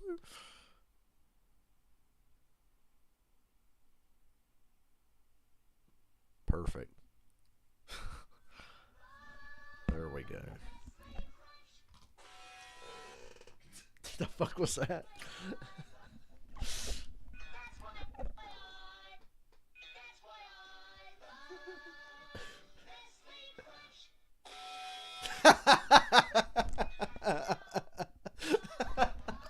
Okay, what you guys just heard was a Nestle Crunch commercial that has the Taco Bell bong, and it's Ryan Newman getting hit in the fucking driver's side door when he almost fucking died. God, that's not funny, but that video is funny. Ding. Did they post that in shit posting? Is that shit posting group? 2 years ago today. Oh my god. 2 years ago. Why am I not seeing that till now? Oh. Somebody said if TJ Yaley would have got the last spot, they wouldn't have interviewed him. Oh, I wouldn't have. KJ Yaley's fucking useless. Welcome to Duel 2 for anybody who's just joining us. Don't know why you'd be here if you didn't watch the first duel. God help you if this is the only way you have to keep up with it. I apologize. There's going to be a handful of weekends this year where you won't see me because I will be at the fucking race and not be able to stream it. Matter of fact, in April, there will be 2 weeks in a row without a cup race stream because I'll be at Martinsville and I'll be at Bristol. Poor Rogers and his girlfriend broke up. Oh. Good, that means he'll play good. Immunized from love, Aaron Rodgers. Aaron Donald is from the east side of Pittsburgh and was born a Steelers fan. How are you born a Steelers fan? No, were you born a Falcons fan? No. Is that how that works? No, I came to that conclusion on my own. You were born a Panthers fan, correct? Technically speaking, you would be born a Panthers. Yeah. So we're bandwagons, I guess, because we're not fans of where we were born.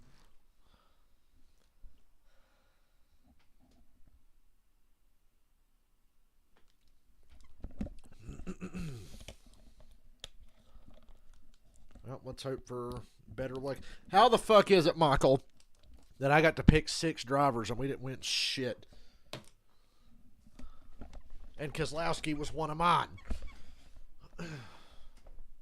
This is a total different animal right here. It is very nerve-wracking. Show Austin Dillon's move last year. It was awesome. In Daytona. Get by. Gas it up. Good job. Everybody's doing that too. You're going to race back. Keep digging. We'll set the starting lineup for Sunday. Yeah, Chris, everybody, make multiple accounts just to get me to 1,000 so I can live stream pre-race from the track and post-race on the way home. I haven't had. I don't think I've gained a new subscriber in like 6 to 8 months, dude. I think I've been stuck at like 760 or whatever. So we're not getting to 1,000 anytime soon. I don't care if I get to 1,000 legit. I just want to be able to stream from the racetrack. That's the only reason I want to get to 1,000. Because I hate not being able to stream when I'm at the racetrack.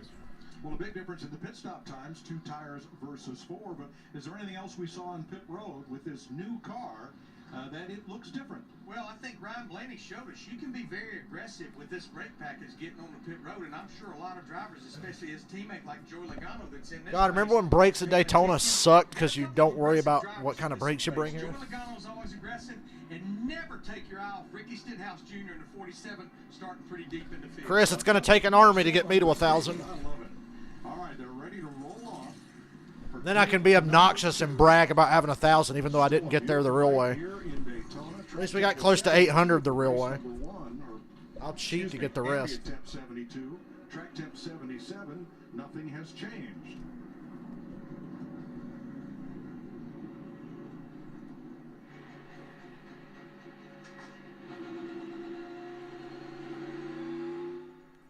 Drivers have stopped exiting the pits, perhaps to index the steering wheel, as is pretty common. Is Jacques Villeneuve even going to start the race? Into the 500, but rolling his car down pit road, apparently it's not going to fire.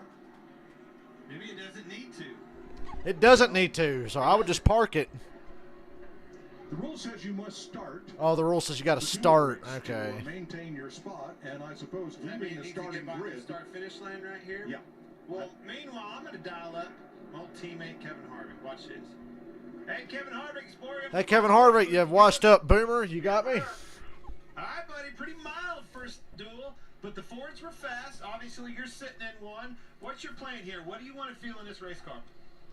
See, they can put on a good race without killing each other. That's what that last duel showed me. So I just want to race and feel all this stuff and try to get a good idea of what we need to work on, how our car is. But I think we have to race with our Busch Light 4 Mustang to see where everything's at. Have some fun.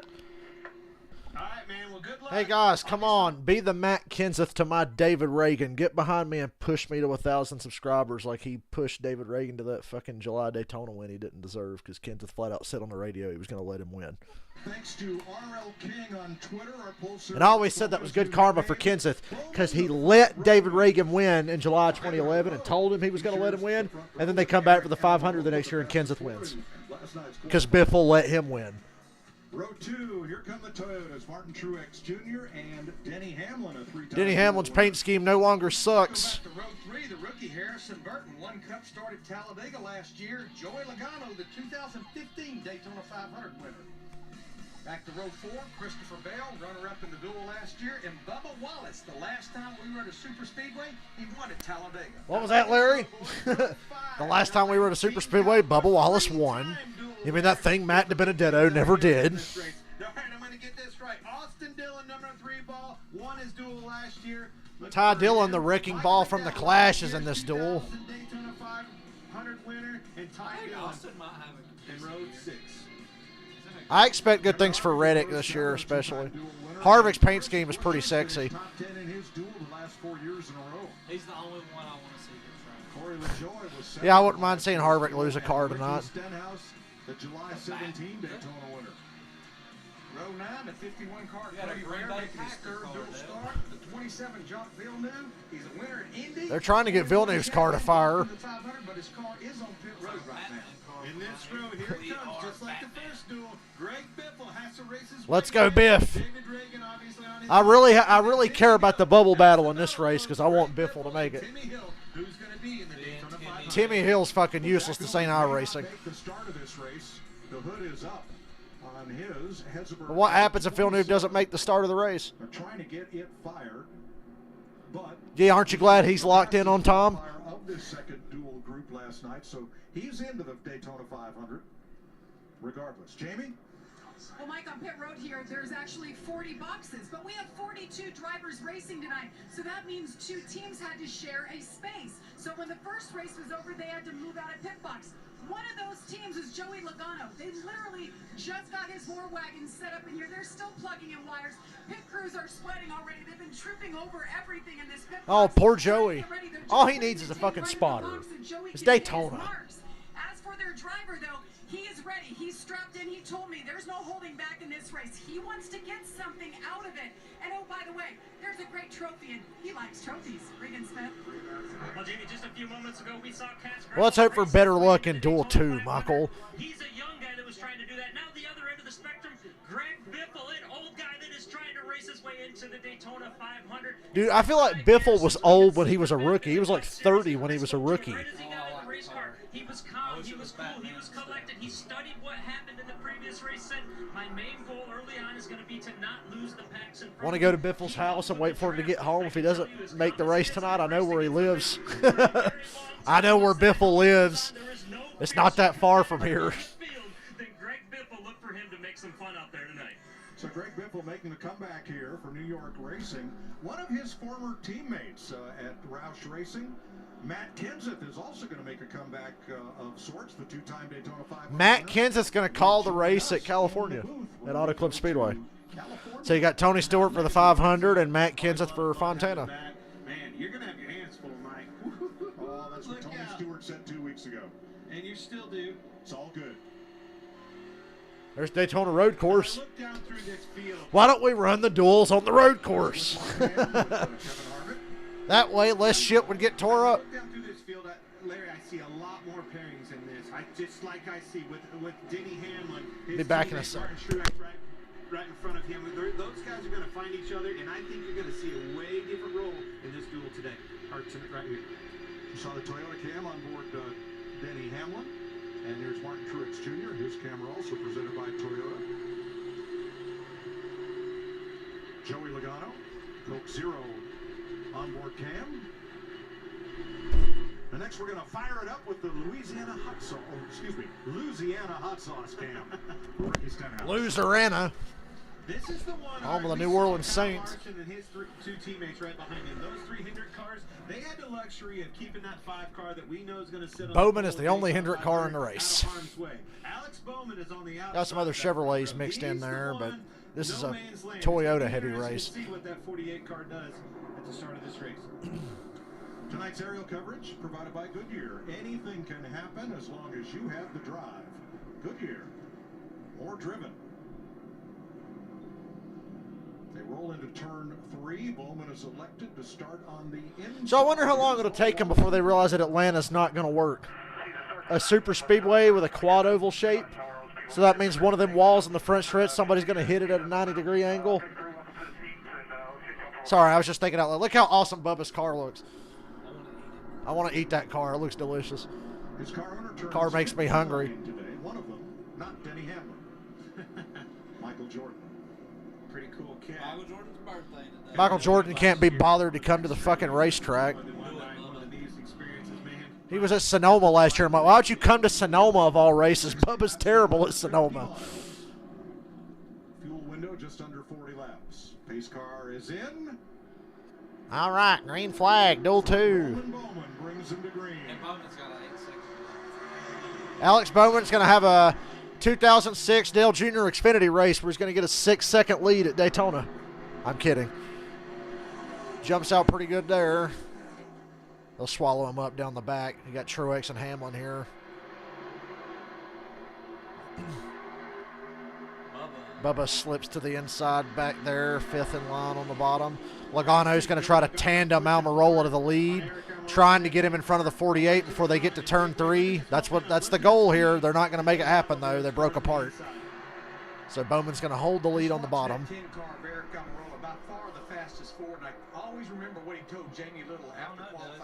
Logano's a really good pusher. We know that. If I was going to have anybody pushing me, it'd be Logano. He's one of the best at it. And he goes to the middle on Almirola. And Almirola gives him the space. Now Almirola's going to drop to the back. I guess he didn't trust Logano to push as much as I did. Almirola did not get up to speed through the gears quickly.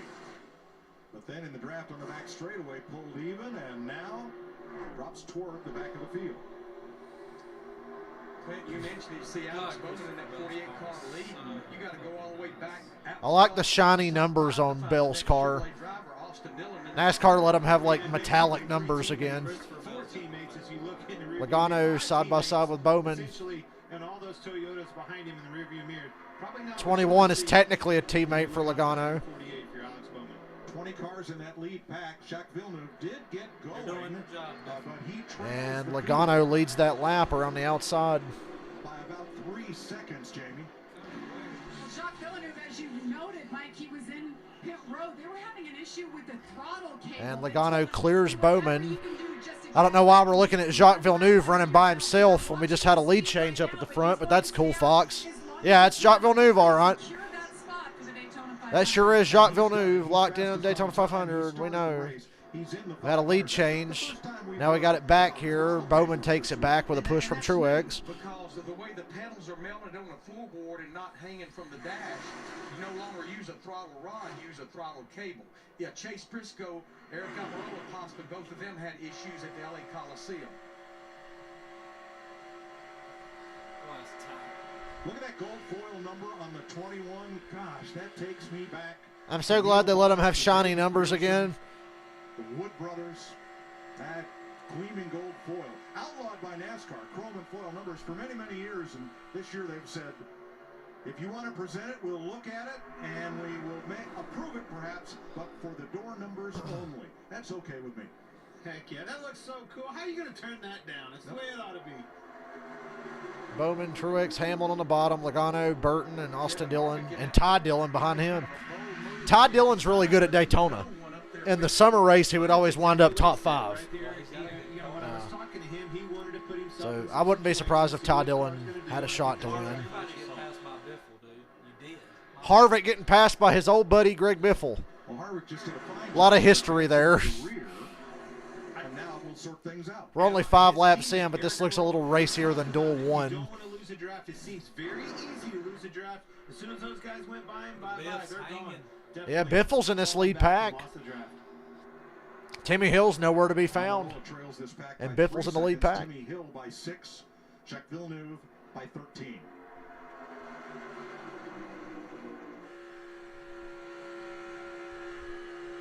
Just makes you wonder. You know, you heard Eric ask and have the question, the doubt in his mind after he posted that big lap. Man, is this thing going to handle? Maybe he didn't like the way those cars were pushing him. Didn't like it at all and pulled out. Elected to get out of the pack. In the past, here at Daytona, with the 6th generation car, couldn't a single car catch a group in front of them if they were 2 or 3 wide? Especially if they're, spread out. We saw 2 by 2 through the top 10 at least. These cars running side by side, kind of spread out the way they are, especially down its back straightaway, that you would be able to. This outside line's not giving up as easy as they did in the first race. This is still not the 8-wide racing we love to see. 19th. We listened into his team.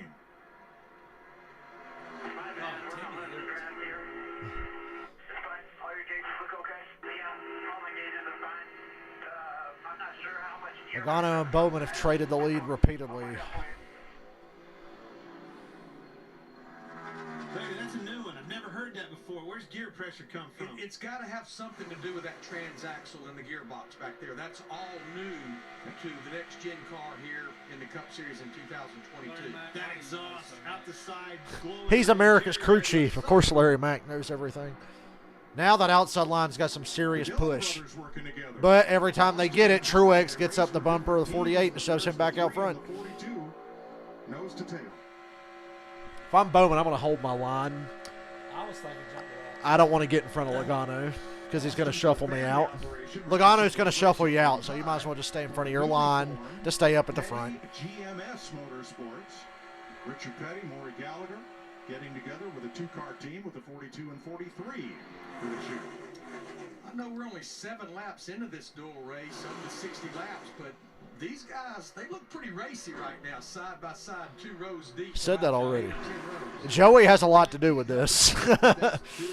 And the Dillon brothers, they're pretty. Dillon brothers, Stenhouse, and Joey, they're all pretty aggressive, and they're in the top line. So the guys on the bottom are going to stay patient and stay with each other, but the outside line is where it's getting racy. Alex Bowman's Chevy has led 6. Joey Logano's Ford 1 lap. Of the 7 so far, they have been side by side the whole. Greg Biffle's still in the lead pack. An inch. This lap goes to Logano by 3/100ths of a second.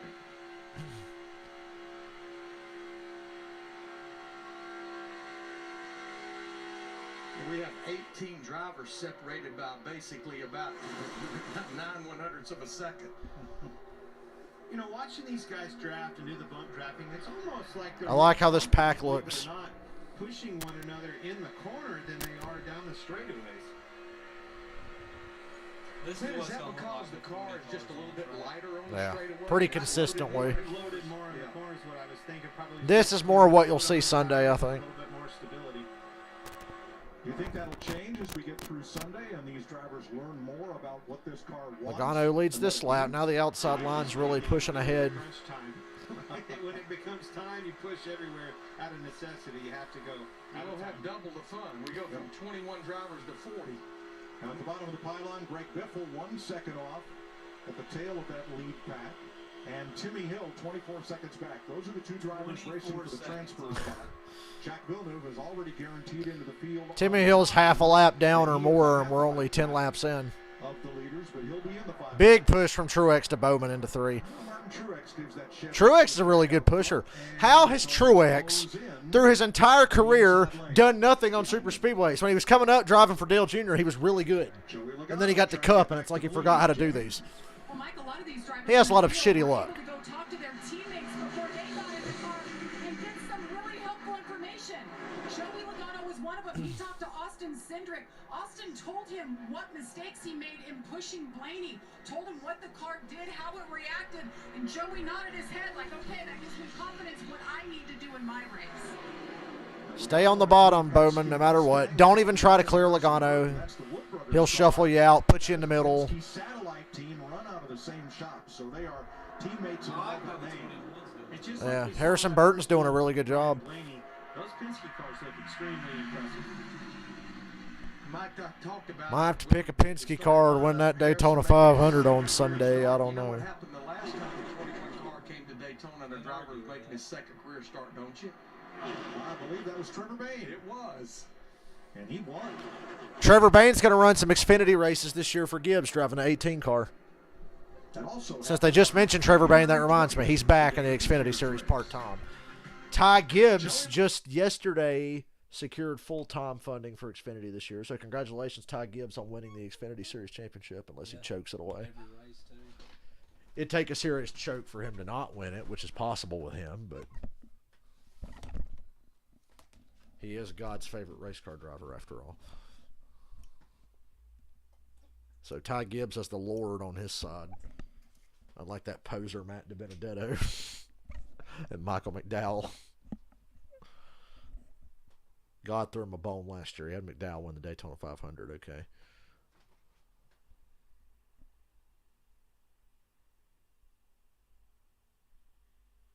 Between Stenhouse, Logano, Bubba, Ty, I would be surprised if somebody didn't get tore up in this race.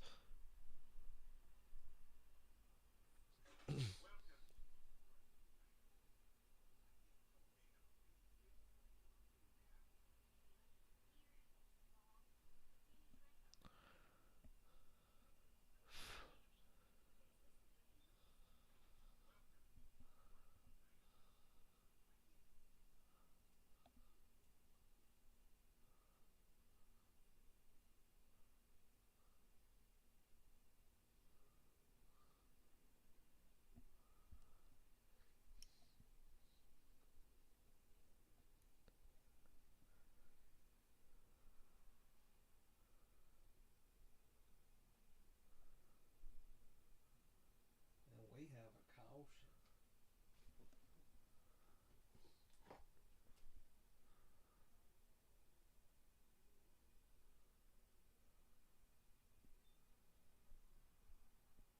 Well, Old Rose Sports is letting Aaron Rodgers have it. Talking about his breakup, they said Aaron Rodgers falls just short of a ring yet again.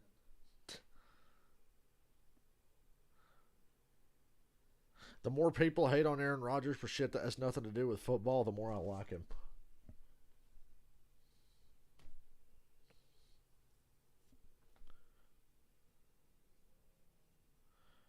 Still racing side by side through the commercial, according to Jeff Gluck.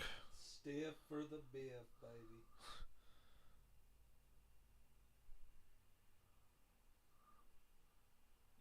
Neither lane seems to have an advantage, McDowell's spotter tells him.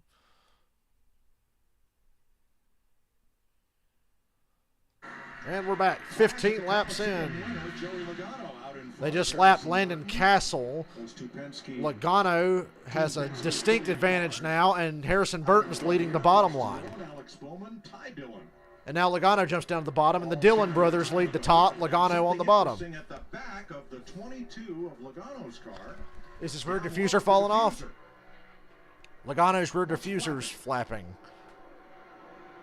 Yeah, it's got that. By the way, that rear diffuser might be the best thing to ever happen to NASCAR. They said it kills dirty air. And I'm like, hey, anything that helps with dirty air.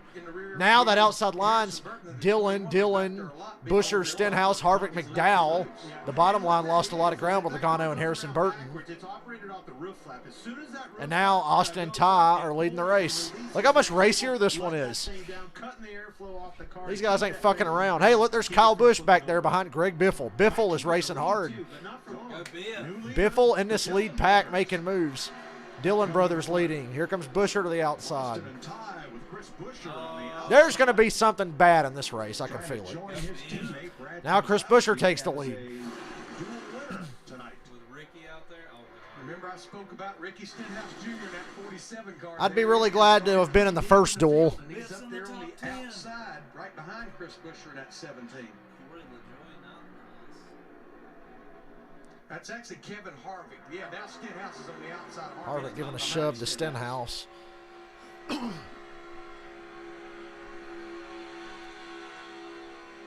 those two are going to work well together. Kevin talked about it, wanted to feel it out, maybe put himself in a situation he didn't like, got back up, rebounded, and look at him. Buescher up to the top to get in front of Stenhouse. Gets a bump from Stenhouse. There's a good look at that rear diffuser. Now the outside. Look at Biffle. Buescher, Stenhouse, Harvick, Dillon, Logano, Biffle. The top line has a big advantage. Denny Hamlin's backing out of the pack. He says he doesn't like how it's looking right now. I wouldn't either. Although it's looking like it might calm down. That outside line got a pretty big advantage, and they're getting strung out now. Now Buescher, Stenhouse, Harvick, and McDowell come down to the bottom. Now they go to the top. They can't make up their mind. Never mind, it's not calming down. It's not calming down. Let him have it, Buescher. I thought Buescher was going to block Stenhouse. He didn't. Stenhouse takes the lead. Denny Hamlin saw and didn't like. Denny, I don't think you've dropped back far enough. You said there are two aggressive drivers in this race? And there they are, both 2 times times to the front. 2 times how many? Hey, but what does it take to have success on a racetrack like this? I mean, Larry, you crew chief for him. It takes aggression and a lot of it. Damn it, Biff. And I'm pretty impressed with Kevin Harvick in that. Greg Biffle in the top 10. Yeah, he's not just barely making it in. Biffle is up in the top 10. Although that puts him at risk here. Timmy Hill might walk into a 500 spot if a wreck were to happen right here. There were only 2 in the prior duel. Oh, Busher. Busher's gonna cause it. Busher with a big block on Stenhouse. It's just like we're In the tri-oval. We start blocking in the tri-oval, you scare me a little bit. Daytona and Talladega, that nose, the nose on the Ford, how round it was, shaped like a bull nose. It helped them push, just like you see in here. And then the point of the Chevrolet and the Toyotas, it kept them from doing what they wanted to do. They always complain, man, those Ford guys can be more aggressive. Now they're all single file against the outside. It's kind of calmed down. Still, the 2 guys up front are really aggressive.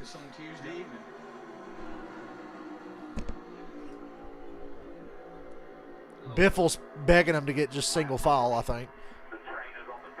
Yep, the choo-choo train's here.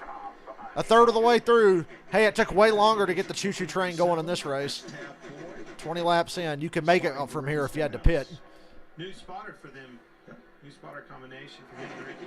But Clint, this is different from Duel 1. We never saw the line go to the It's top calmed of the down for now. Single file against the outside wall. We had our fun for a little bit. Now we got to get strung out and get ready for pit stops. The thing I do like about this, you can guarantee yourself until the end of this run, until push comes to shove, and somebody wants to, they're going to stay right there, or they're going to go to the back. Now, last year, in a dual race in which all 3 mates had multiple cars, the Fords pitted first, the Toyotas as a group pitted second, and the Chevys pitted third.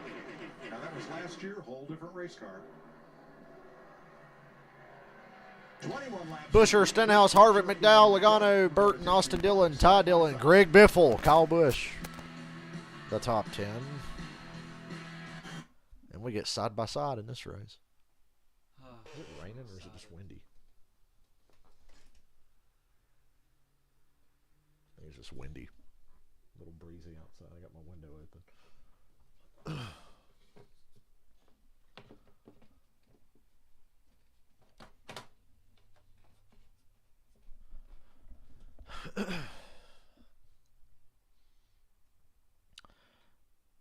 I'm secretly hoping for somebody to do something dumb so I can roast them. Yeah, I already hold a grudge against Busher anyway, so it wouldn't be hard to roast him. I hold a pretty big grudge against Chris Busher. Does anybody know why I hold a grudge against Chris Busher? Do you know why? He's the reason Dale Jr. retired early, because he crashed him at Michigan because he can't fucking drive. Racing hard for like 16th early in the race. Gave Jr. the concussion that eventually forced him into retirement. So thank you, Busher. I try to like you, but I still get pissed off when I think about that. I always just think about the rain race. Yeah.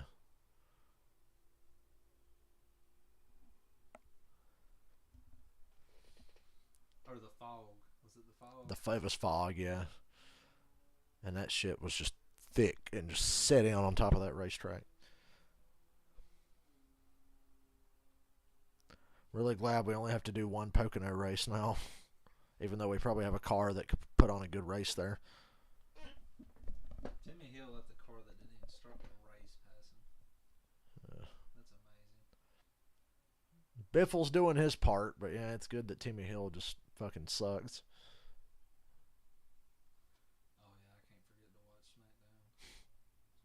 SmackDown's the most tolerable show they have. If I was going to watch a WWE show, it would be SmackDown. Because Raw is just fucking unbearable. NXT has some good stuff, but I just think about what NXT used to be, and I realize compared to that, it's pretty shit now.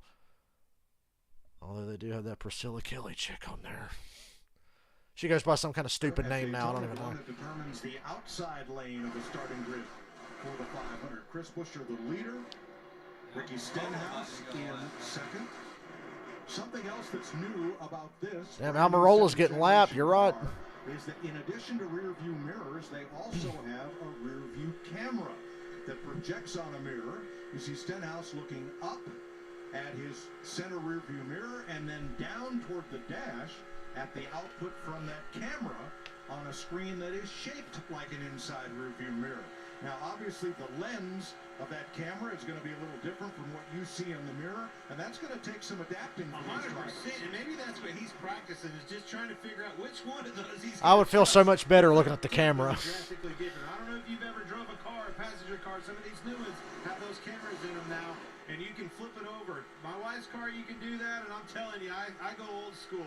That camera thing scares me. I don't know if I trust it You yet. flip the camera over. I've got a new rental car. I'm trying to figure out how to go between the heat and the air. Yeah, I'm a roll of cutting my balls off here, Michael. You're right. We had those cameras in the motor coach, and I just lined up the left side and listened for the right. There's Greg Biffle in the top 10. Rule of thumb.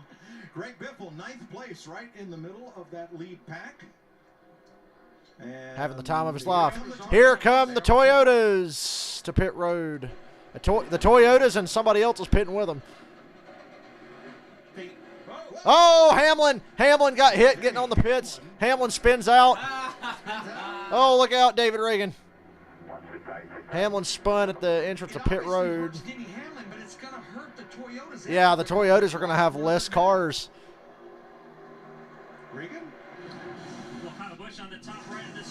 Stenhouse bumping Busher down the back as we speak. Figure Denny's got to take 4 tires now. Well, you take so long to fill it up with gas, might as well take 2. Denny changing 4 after spinning out. So Denny's going to be starting at the back on Sunday unless there's a caution at some point. Denny Hamlin and pit road, a never-ending saga. You could hear it in the driveline. I heard it kind of. Denny locked it up. Wow, he just locked it up and spun out by himself. He's just practicing for his victory celebration on Sunday. Which is why they elected to go ahead and just put 4 tires on it. Denny Hamlin and pit road. Who is it that makes them fucking videos on YouTube? NASCAR feuds. How about Denny Hamlin versus pit road? Make that video next. Transmission the way we have it. You see, you hear it kind of bouncing, popping with that rear drive line. Way it went. Hamlin's known for being extra aggressive getting onto pit road with the occasional. And didn't Denny make some snarky remark to Larry McReynolds yesterday about talking about him on pit road? Well, who's laughing now, Dennis? I wish he would have took out Truex. That would have been funny. Versus the old car is the adjustment between front and rear bars, and there's a lot that goes on there for you coming on the pit road. Absolutely, and I saw it just like you did, Larry. I did see those front tires lock up, but I also one day you just wake up and 6 years has gone by. He got all 4 of them locked up, and man, it went around and I realized that he has chrome numbers too. Now, what do you do if you're Ricky Stenhouse and you're second in line? Do you pit with the Fords you're racing with? I'd have to pit with the Fords I'm racing with. I think I'm going to stay right there with my dancing partner. The Chevrolet contingent is just not that stout in this dual race. You have the Dillon brothers, 7th and 8th, Biffle in 9th, Corey LaJoy in 14th, and Alex Bowman, our Daytona 500 pole sitter, has dropped to 16th.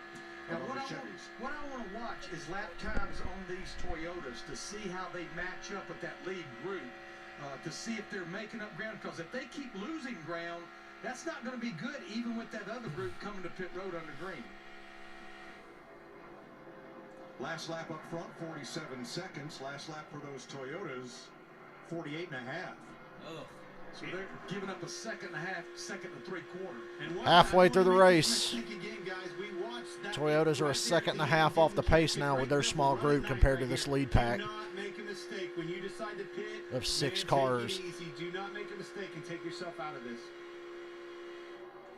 All Biffle needs to do to make the Daytona 500 is finish on the lead lap. His competition, Timmy Hill, is already 1 lap down. RFK Racing, Roush, Fenway, Keselowski, trying to... They're going to sweep the duels. The last organization to do that was Hendrick Motorsports in 2015. With Dale Jr. and who the fuck won the other one? 2015. Junior. Sure is a nice rebound for this group. I can't remember if it was Gordon. I don't think it was Gordon. 2 weeks ago. 100%. I think it was Jimmy Johnson and Jr. won the duels in 2015. Man, he's happy about his win, but now he's watching his other car do the same exact thing, leading this race, the second duel at Daytona. That's a big shot in the arm for that organization.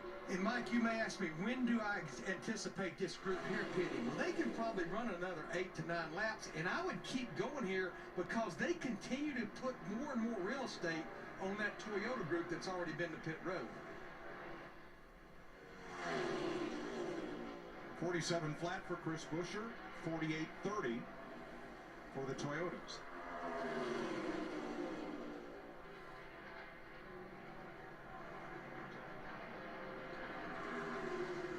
Yeah, I mean, you're right, Larry. Just sitting in the catbird seat, they're sitting there taking a pull off of the Toyotas in front of them, Exactly. and gaining on them. I mean, They're gaining on them and getting a total That's from them, right. too. Best case scenario. Before you know it, they're going to be able to lift and save some fuel. God, they are. Dogging them. They're staying out here to run a long time and make time on As them. soon as they catch them, that's when you catch them and then pit. I think the Fords are coming right now. I think they're going to come on this lap. We'll hold Larry to that. He said the Fords are going to pit this time. The Fords and Stenhouse. You got to come with these guys. Well, Yep, he's they're in pitting. a really good situation. They are going to come right here, and he's going to come with them. The 7 stayed out. Look at Logano. Look at Logano pass all these guys on pit entry. That's crazy. I hope Logano was speeding. On the inside, and they're 3 wide coming to pit road under green. I hope Logano was speeding. Joey Logano, you see how quickly he had to check up. He was just the 3rd pit box on pit road. Remember, that first race, they only took 2 tires for Joey. So that'll be 2 tires for everybody here. 22, Regan. Well, Chris Buescher with the 17 car, he has been very happy with that race car. Not a word on the radio. And the Ford Kevin Logano's going to get the lead because of the spot positions he gained on pit entry. Logano blew by these guys coming onto pit road. Now he's got the lead. There was contact on pit road. And he will block you like a motherfucker. The Dillon brothers hit each other. Just watching pit road, who's going to really lose The King blockers out front now. 4 car. They've just been sitting there. I mean, I don't know if it's not taking fuel. Oh, no. What's up with Way Biffle? Too much time. The only thing you couldn't afford to do. He's got it. Long pit stop for Biffle. Don't He'll get catch the yourself. Toyotas. I'm really surprised So by much that. pressure on those guys, those teams all across the board. They got to find out why Biffle's pit stop was so long. Now, Biffle is still on the lead lap. Just barely. Yeah, Jimmy Hill LaJoy's 1 the lap lead. down as they race for the final spot in the Daytona 500. Should be at least.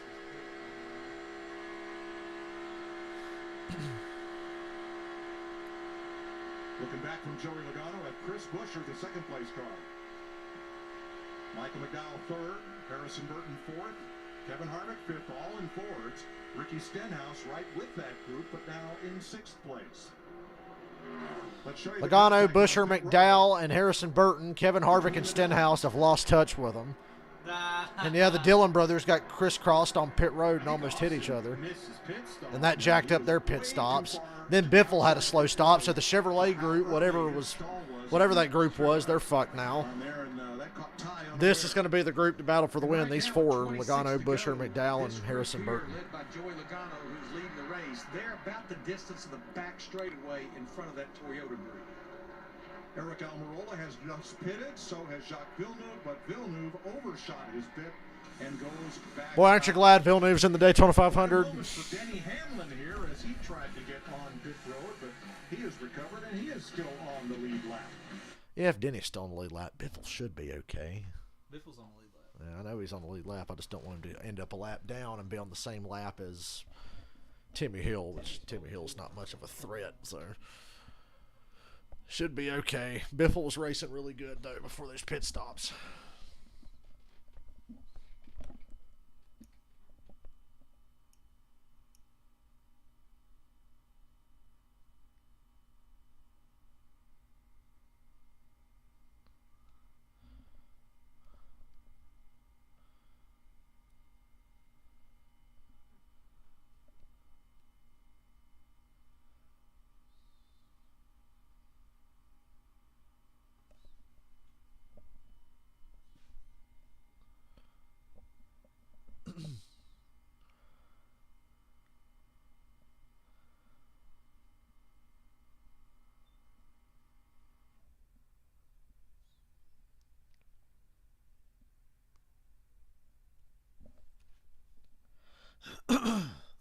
Excuse me.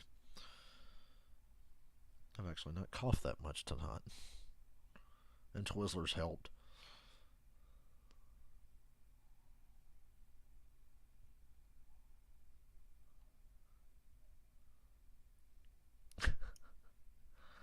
God.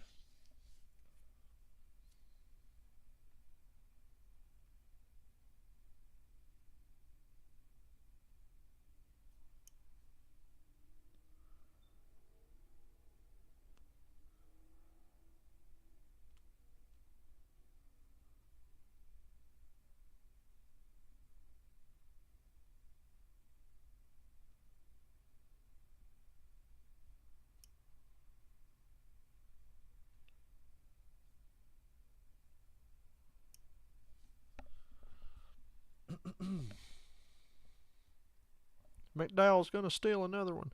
According to the leaderboard, Harvick caught back up to these guys. Because it says Harvick's in third now. I thought he was losing touch with that group. Now it's dropped him to fifth. I guess they're trading it back and forth. Did they catch up to him?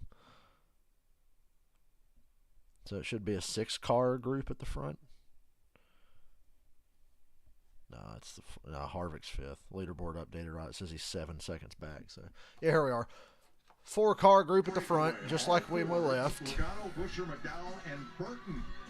They have lost Kevin Harvick and Ricky Stenhouse. There was a plan in place for those Fords up front to fan out double wide so that Harvick could catch back up to them. However, that didn't happen, and Harvick was not happy. 21, I'm not doing anything. I'm working, trying to get too far behind now. Hey, I hear you. Harvick blames Harrison Burton for him not being able to latch onto the group.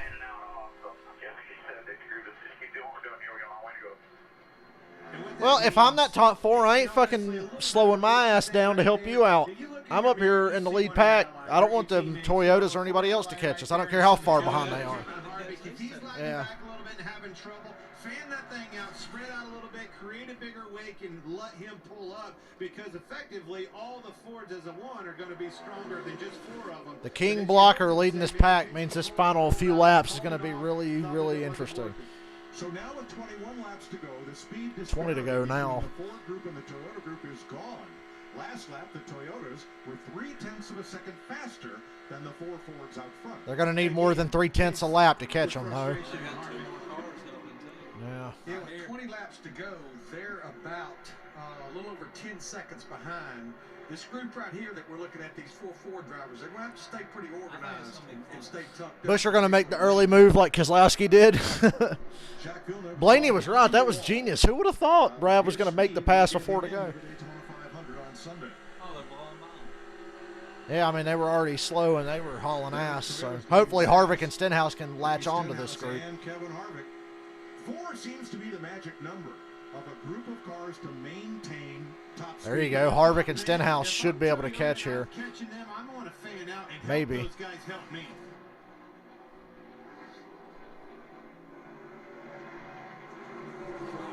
See Stenhouse try to get down in front of him and just pick him up, and Kyle Busch shot to his outside. Well, had Stenhouse not had such a big gap between himself and Harvick, that might have helped those Toyotas up a bit. Harvick still can't latch on to this group. Harvick is having trouble staying on to whoever he's behind. Get him up there and utilize him to their advantage. Can you believe how quickly one car, any car, can lose touch with the draft and become detached from it? Well, I hate to say it, but that's 2 SHR cars, and it looks like Kevin's going to lose. Harvick and Custer had the same problem in both their races. They can't stay hooked on.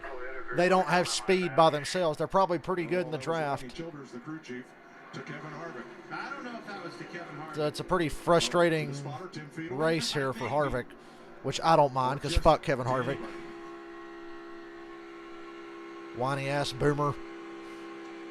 Yeah, I mean, the last time by the Toyotas, they were down in the 47-teens, 47-20s. That group of Fords. Is Biffle running with Bowman? I know there are only 2 cars, and that ain't going to do much, but better than having no cars. Well, with 18 laps to go, if they can maintain that advantage. Yeah, Bowman and Biffle together.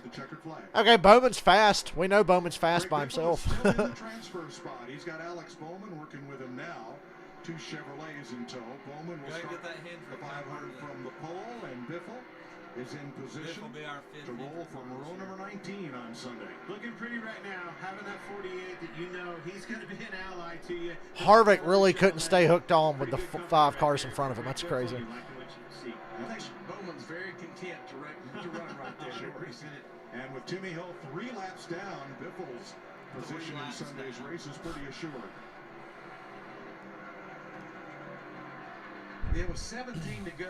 If they stay organized like they are, even though the Toyotas have picked up another car with Stenhouse, it's not going to be enough time. They're still sitting there 9, 10 seconds. Well, don't discount a caution if Logano throws a block on somebody. Well, they're making up a half a second a lap, he said, so like, they would need to perfect. Joey Logano out front. Chris Buescher. Logano's now led 18 laps. Buescher earlier led 16. 7 for Alex Bowman, 2 for Austin Dillon, and 1 for Ricky Stenhouse.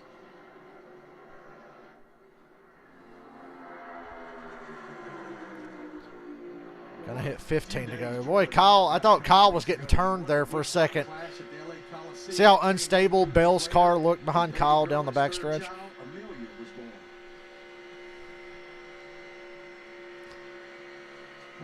In 8th place. Michael, how we looking?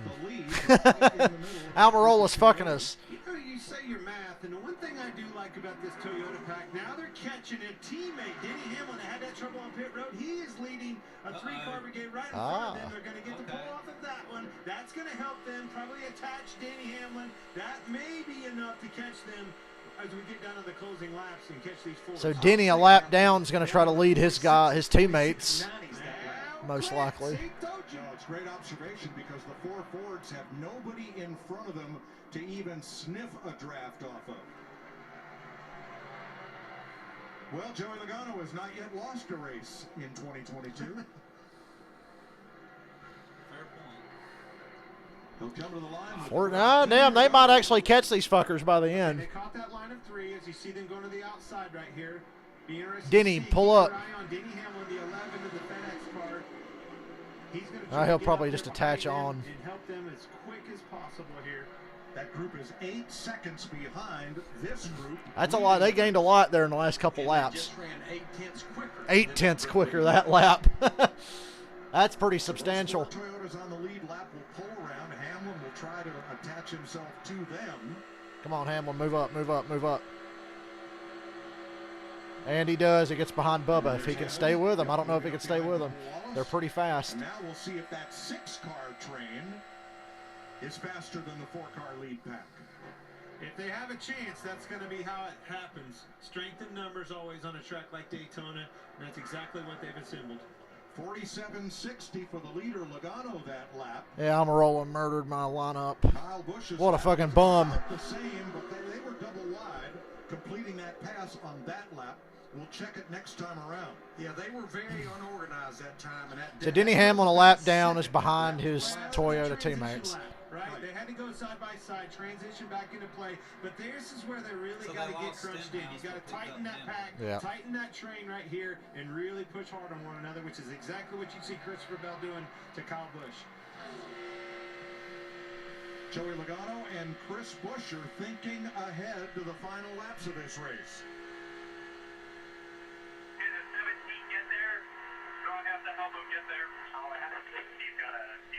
I bet you McDowell helps Buescher because McDowell hates Logano. How much you want to bet McDowell's going to help Buescher?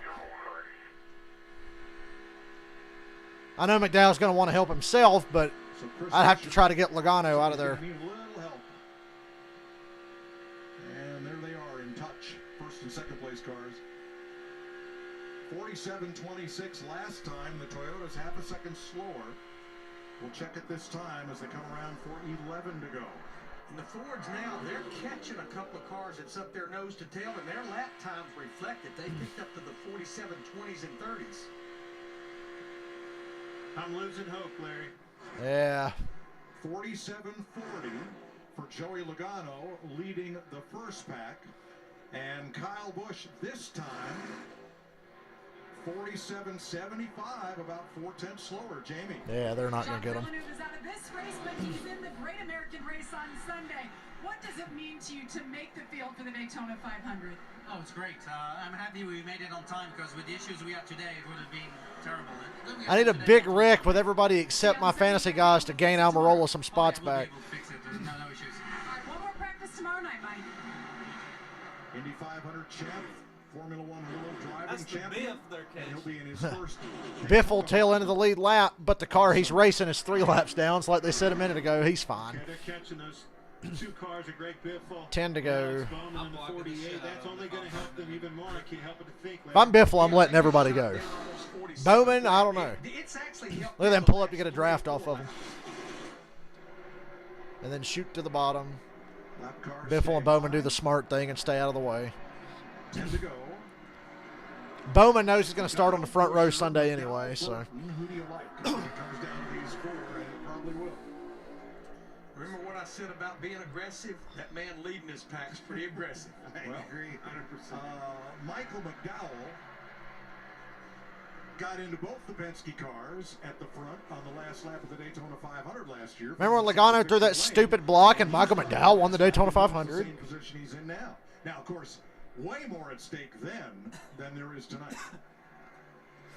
And Ricky Harrison Burton, man, I'd just be thrilled to be there.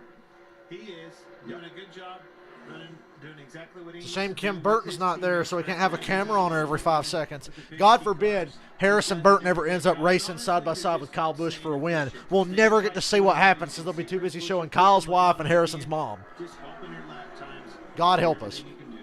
Let's hope that Harrison and Kyle never have to race each other for a win.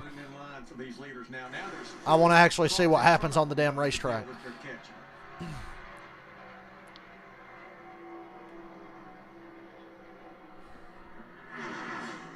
Yeah, that'll be the Dillon brothers, Eric Almirola. 8 and laps to go. Joy just going past. They're still on the lead lap, but they're going to lap in the top 10. not by much, as you see. Logano last time, 47-37. Yeah. Kyle, 2/10. Poor Harvick. Harvick is literally, he's all by himself. He's just by himself, and the next group behind him is like 13 seconds behind him. Lost a half a second on the Denny Hamlin problem getting onto pit road, but they formed back up. They got out there. You just don't know how it's going to shake out after pit stops. Who's going to have a slow stop? Who's going to gain more time on entry? Are enough of your cars that were running with you going to be able to stay with you? Or are you going to be able to Toyotas and get split up? That's what cost Hamlin and Bubba the 500 last year. They got split up. Hamlin had a perfect pit stop and got way ahead. Bubba had a loose wheel, had to pit again. And that's what ended up costing them the 500 last year. Too wide traffic.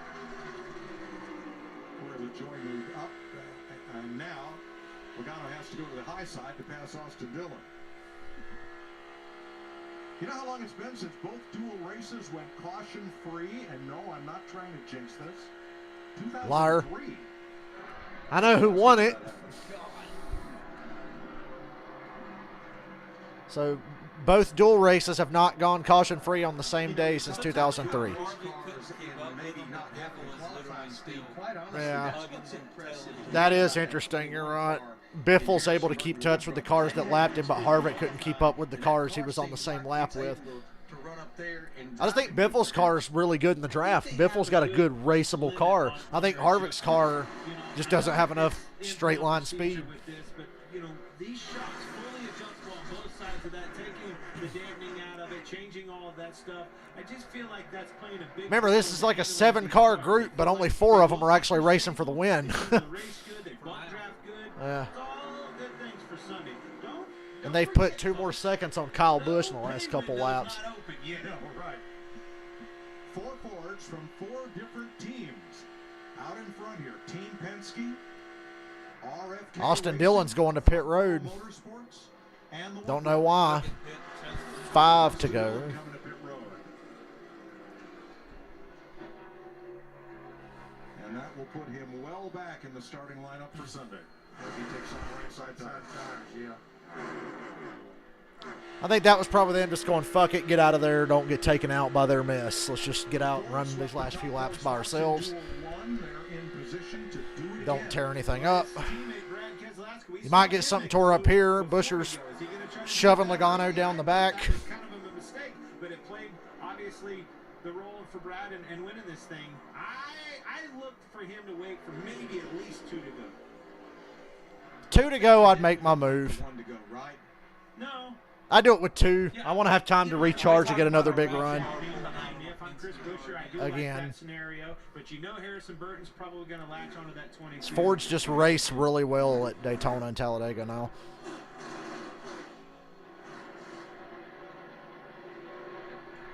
There's Timmy Hill. 4 laps down. Corey's losing touch with his top 4, so it's just going to be the top 4 here again. 4 is the magic number. You need 4 cars to make good time. Anything less, you're fucked. Biffle's gained 2 spots since they started lapping other people, so Biffle's actually up to 12th now. He was 14th. They put LaJoy and Ty Dillon a lap down. Well, I think he's half a car length back, staying right there, and exactly what you want to see. But again, if you're Chris Buescher right here, you're set. It's going to be a weird Daytona 500. I would expect the 500, you're going to see good pack racing, but when they get strung out, it's going to look like 97, 98, 99 style Daytona, which is fine. There were a lot of good races back then. As long as we don't see 2000 Daytona 500, I'll be happy. That race was horrible. Last year's 500 was very similar to it. I think this will look like a late 90s Daytona 500 when they get strung out. There's a lot of long green flag runs. But we know there will not be a long green run to the finish, most likely. There have been in the Daytona 500 in 2016 and 17, but ever since, this has been wreck after fucking wreck, overtime. So it would break a trend if we were going to get a long green run to the end of a 500. Trying to catch him off guard, just like you 2 to go now. You know, he caught him off guard. You heard Ryan Blaney say, I didn't expect him to go when he did. Caught me off guard and went off and won the race. Clint, you talked about it. Buescher, now's the time. But can you count on McDowell to not just try to pass you and give the fucking win to Logano? Catching Harvick. Lost the draft from Stenhouse and is now, which is an opportunity. Exactly what I'm looking for if I'm Chris Buescher, catching some car and Kevin Harvick. Now watch this. I'm gonna go by him. That might have really been the thing to help Logano win. White flag. He caught a big pull off of Harvick coming to the tri-oval. More lap car. Well, another one on the bottom. Does Chris Buescher have a move? He's backing up to McDowell. He's getting ready to make this move off of 2. Here he goes to the bottom. And Logano body slams him and crashes himself. Way to go, Joey. Yes. Way to go, Joey. I think Buescher's going to get the win here. I think he was ahead when it says McDowell's leader, but I think Buescher was ahead when the caution came out. I think Buescher was ahead. We have to see who was in the lead when the caution came out. It's either Buescher or McDowell. Logano blocked and crashed himself. The white flag had way. That's his fault. Flag ends the race. He body slammed Buescher below the yellow. To win his duel. I think Buescher should get it. And it will be where those cars were when the caution came out. Caution has nothing to do with my eyes tell me it was Buescher. And Greg Biffle makes the Daytona 500. One lap down in 13th place. That's another spot. And Biffle will take New York Racing to the Daytona 500 on Sunday. Good for Biffle. Yes. Logano got exactly what he asked for. And he tore up. That's 2 Penske cars tore up, by the way. Logano tore up his shit and Harrison Burton's car. Although Harrison's looks okay, if there's nothing broke inside there, they might be able to salvage the 21. And is it Chris Buescher or Michael McDowell? But Joey's junk. In front at the moment of caution, and that is determined by the NASCAR officials. I think it's Buescher. They have a button they hit that illuminates the caution lights and freezes the scoring. And then this will tell us, look for the caution lights. We had a crappy angle of this move. This is a much better angle. Buescher backs off in the middle of the corner to get a push from McDowell. And I told you McDowell would stay with him because he fucking hates Logano. McDowell's made it clear in the past he's not a Logano fan. Clear David Reagan. Big run by Busher. Logano late coming down, throws a stupid block. I called it, and I knew Joey moved. Yeah, I'd say Busher's the winner. He knew he was going to have to, went for it, and unfortunately. Or is NASCAR going to say Busher passed below the yellow line? I'm sitting there wondering. We'll take a second look. That's probably why it's taking so fucking long, because it's pretty obvious Busher's ahead. But they're like, should we say he passed below the yellow, even though Joey knocked him down there? That was just idiotic. What the fuck, Joey? Look at McDowell slamming on the brakes. That right there tells me Busher won. McDowell having to slow down. Because Chris Busher is still ahead of him right now. Joe Logano's an idiot, but we already knew this. And 17's your winner. Chris Busher. They just called it, I think. Or is Boyer full of shit?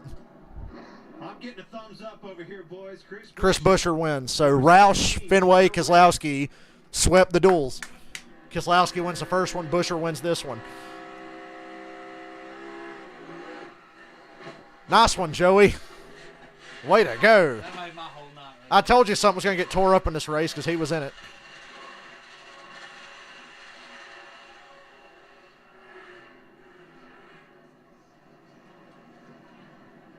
I can't believe Busher didn't wreck. If I'm Harrison Burton, I'm like, thanks a lot, Joey.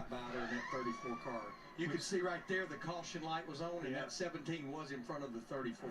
McDowell appeared. You go, Busher. Logano sending him spinning, and that loss. And he's getting booed because they think he wrecked Logano. Chris Busher is going to celebrate his first dual win in his 7th start after a while. When the run's coming, don't fucking block, especially when it's a dual race and not the Daytona 500. So RFK leading the points with Busher and Keselowski. Florida's good to him. Stay in Florida. Regan Smith. That was not very smart. Victorious Chris Busher climbs from the race car. Very exciting finish to this race, Chris. A little bit of contact on the back straightaway there. Talk me through it in your eyes and tell me about this victory. Roush Fenway Keselowski racing. What a day. Yeah, that's I think they let it slide. Busher was forced below the yellow by Joey Logano. Busher made a clean pass. Logano body slammed him, wrecked himself, and sent Busher down below the yellow. Just hats off to everybody back at the shop. I know it's been a hectic off season. So good for Busher. Everybody in our sport right Yeah, now, Michael, I will see you tomorrow night. Changes going on, and that's it's cool to see it play out. So, I think we're racing there. I think Brad talked about it. We got to race because he kept his clean and won. So we got to go out there and race it. And I know everybody's trying to do the same and try and throw a block there at the end. I don't want to get into him, just trying to pull down and get in front of the 15 there. He didn't do anything wrong. I don't want it to happen that way for sure, but I am really proud of the effort, proud of a nice, good execution all the way down pit road, and we're in a good spot here. That's exciting. Chris Busher. Busher been knocking on the door of winning Daytona or Talladega the last couple of years because if you go back and watch, he's always in the top 10 at the end of these races. Always in the lead group. Made a good move here. Joey just threw a dumb block. Logano comes down in front of him, and they hit right front to left rear. And if only Michael would have got hit the wall, and no, McDowell did not touch him. It was Harrison Burton who got into Logano after that. Now, using the Fox Ghost car, there is the moment of caution, the timestamp that goes on the video. Busher was below the yellow line, but he was in. So we called it right from the very start of the caution. I was like, yeah, Busher won. He is your winner. The last time Blocked below the yellow by Joe Logano. Wins the race. in the Cup Series was the summer of 2017 here. And Greg Biffle's in the Daytona 500, boy. For Roush driver Greg Biffle is going to be in the Daytona. And Biffle's got a pretty decent race car. I think the Biff's got a good shot at the top 15. Yeah, if Biffle just finishes Sunday, he can be in that lead pack. He looked very good. I mean, Harvick and Custer, Stewart Haas cars couldn't stay with anybody, and Biffle was like in the top 10, 7th or 8th when the pit stop started, and then they lost time on pit road. Well, way to go, Joe Logano. That was also a big fuck you to my lineup because I had Logano in my lineup, so. Bet on RFK every time. We were doomed to not. They are 100% victorious. RFK has never, ever. Yeah, Roush, Fenway, Keselowski. Well, no, they didn't even qualify for the Clash. So they didn't race in it. No, you're right. So every race they've ever been in. Every race they started, they won. Every race that RFK has been in, they've won. And Timmy Hill and JJ Elliott goes home. That works for me. God, Timmy Hill was a waste of time today. And a Fast and All car finally won a race. Oh, we got perfectly cut screams already. Hold on. And Greg Biffle's in the Daytona 500. Hold on, it won't play. He's got to go to the bottom. Perfectly cut screams, NASCAR edition. Oh, well. Oh, that was fantastic. I'm just reading on Twitter to see if anybody's trying to defend Logano. Joe Logano just cost his team a car for a dual win. And depending on how bad the 21s tore up.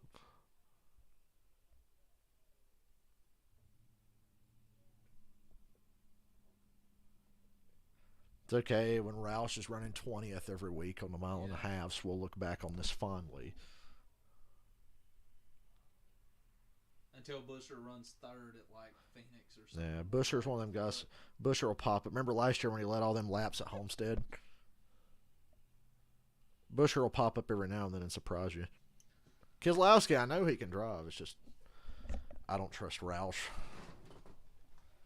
Even when Roush was running well and winning championships, Jack Roush always ran his team in fucked up, stupid ways. Yes, there'll be. There should be a set of the two cars from today. Yeah, with the chrome numbers. Yeah, that's pretty awesome. And Brad's last ever victory. Yeah, Brad's last victory. I'll go out on a limb and say that might be Brad's last ever win. I don't know. If he don't win Talladega again. Speedways, then yeah.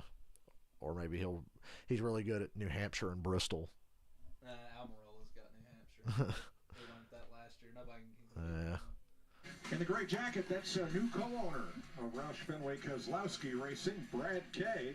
After celebrating, Keselowski won as a driver and owner. Chris Buescher celebrate, and Jack Roush is in victory lane as well. First time since pretty cool. 2015, a team has swept the dual races. Since Dale Jr. and Jimmy Johnson in 2015. There's the worst plane pilot of all time, Jack Roush. Lucky to be alive. A former Roush driver also races his way. I hope at his age they don't let him fly a plane. Biffle interview. 14 starts in the Daytona 500 previous to this. I don't know that you've ever had to work as hard to get in as you did tonight. Congratulations. Thanks. I mean, it was a tough go. I got to thank Chevy and RCR and Hendrick Engines. And Jay the car drove so good. And this was a last-minute deal. That car did look good. For a back marker car, Biffle's got a good car. I ran out of gas with 2 laps to go, so 25 pounds of fuel pressure. Everything happened tonight, but we finished 14th. And, I'm glad maybe that fuel stop wasn't perfect because I might have been in that wreck. Greg Biffle, he'll race in the Daytona 500. There's Joey's car getting loaded up. Jamie Little. I know that thing's tore up, but it looks held up pretty well for a car that got fucking junked. These next-gen cars are crazy. Yeah, I want to stay for the Logano interview. That's why I'm not ending the stream just yet. I can't believe Biff ran out of gas and had to pit and still finish 14th. I think he coasted. I think the car probably sputtered, and then the caution come out, and he was still out there. And he was able to coast. A lot of cars finished a lap down for such a short race. Only 8 cars on the lead lap. Thank God it's going to be 40 out there Sunday. Otherwise, it'd get pretty weird pretty quickly. I need to work on my... There was no goddamn 8-wide racing I need tonight. to work on that tonight. Where's my 8-wide racing? I can't do it like that guy does. He's fucking hilarious. There's my 8-long racing. Where's my 8-car tandem? That was a good one. Then during the rain delay for the 500 2 years ago, where's my any-wide racing? The number 22. I get on Twitter, the 22 car's in the wall. I'll take it. That's the only excitement from today. Yeah. The 22 got destroyed. I think both races had good races for the finish. Then Joe Logano got tore the fuck up. So it wasn't even his worst block, but it was a stupid block. And why the fuck were they booing Buescher? It was Joe Logano's fault.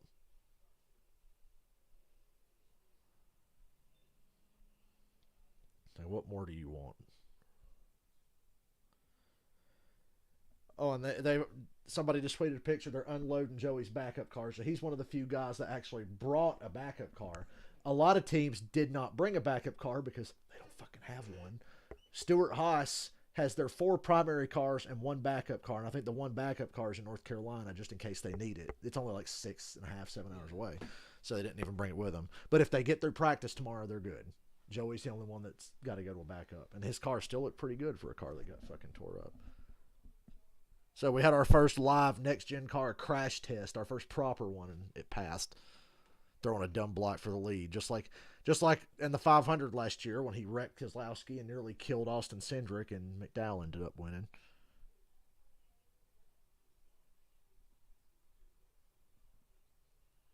'17 car looks good in victory lane. I'm seeing a gif of it right now.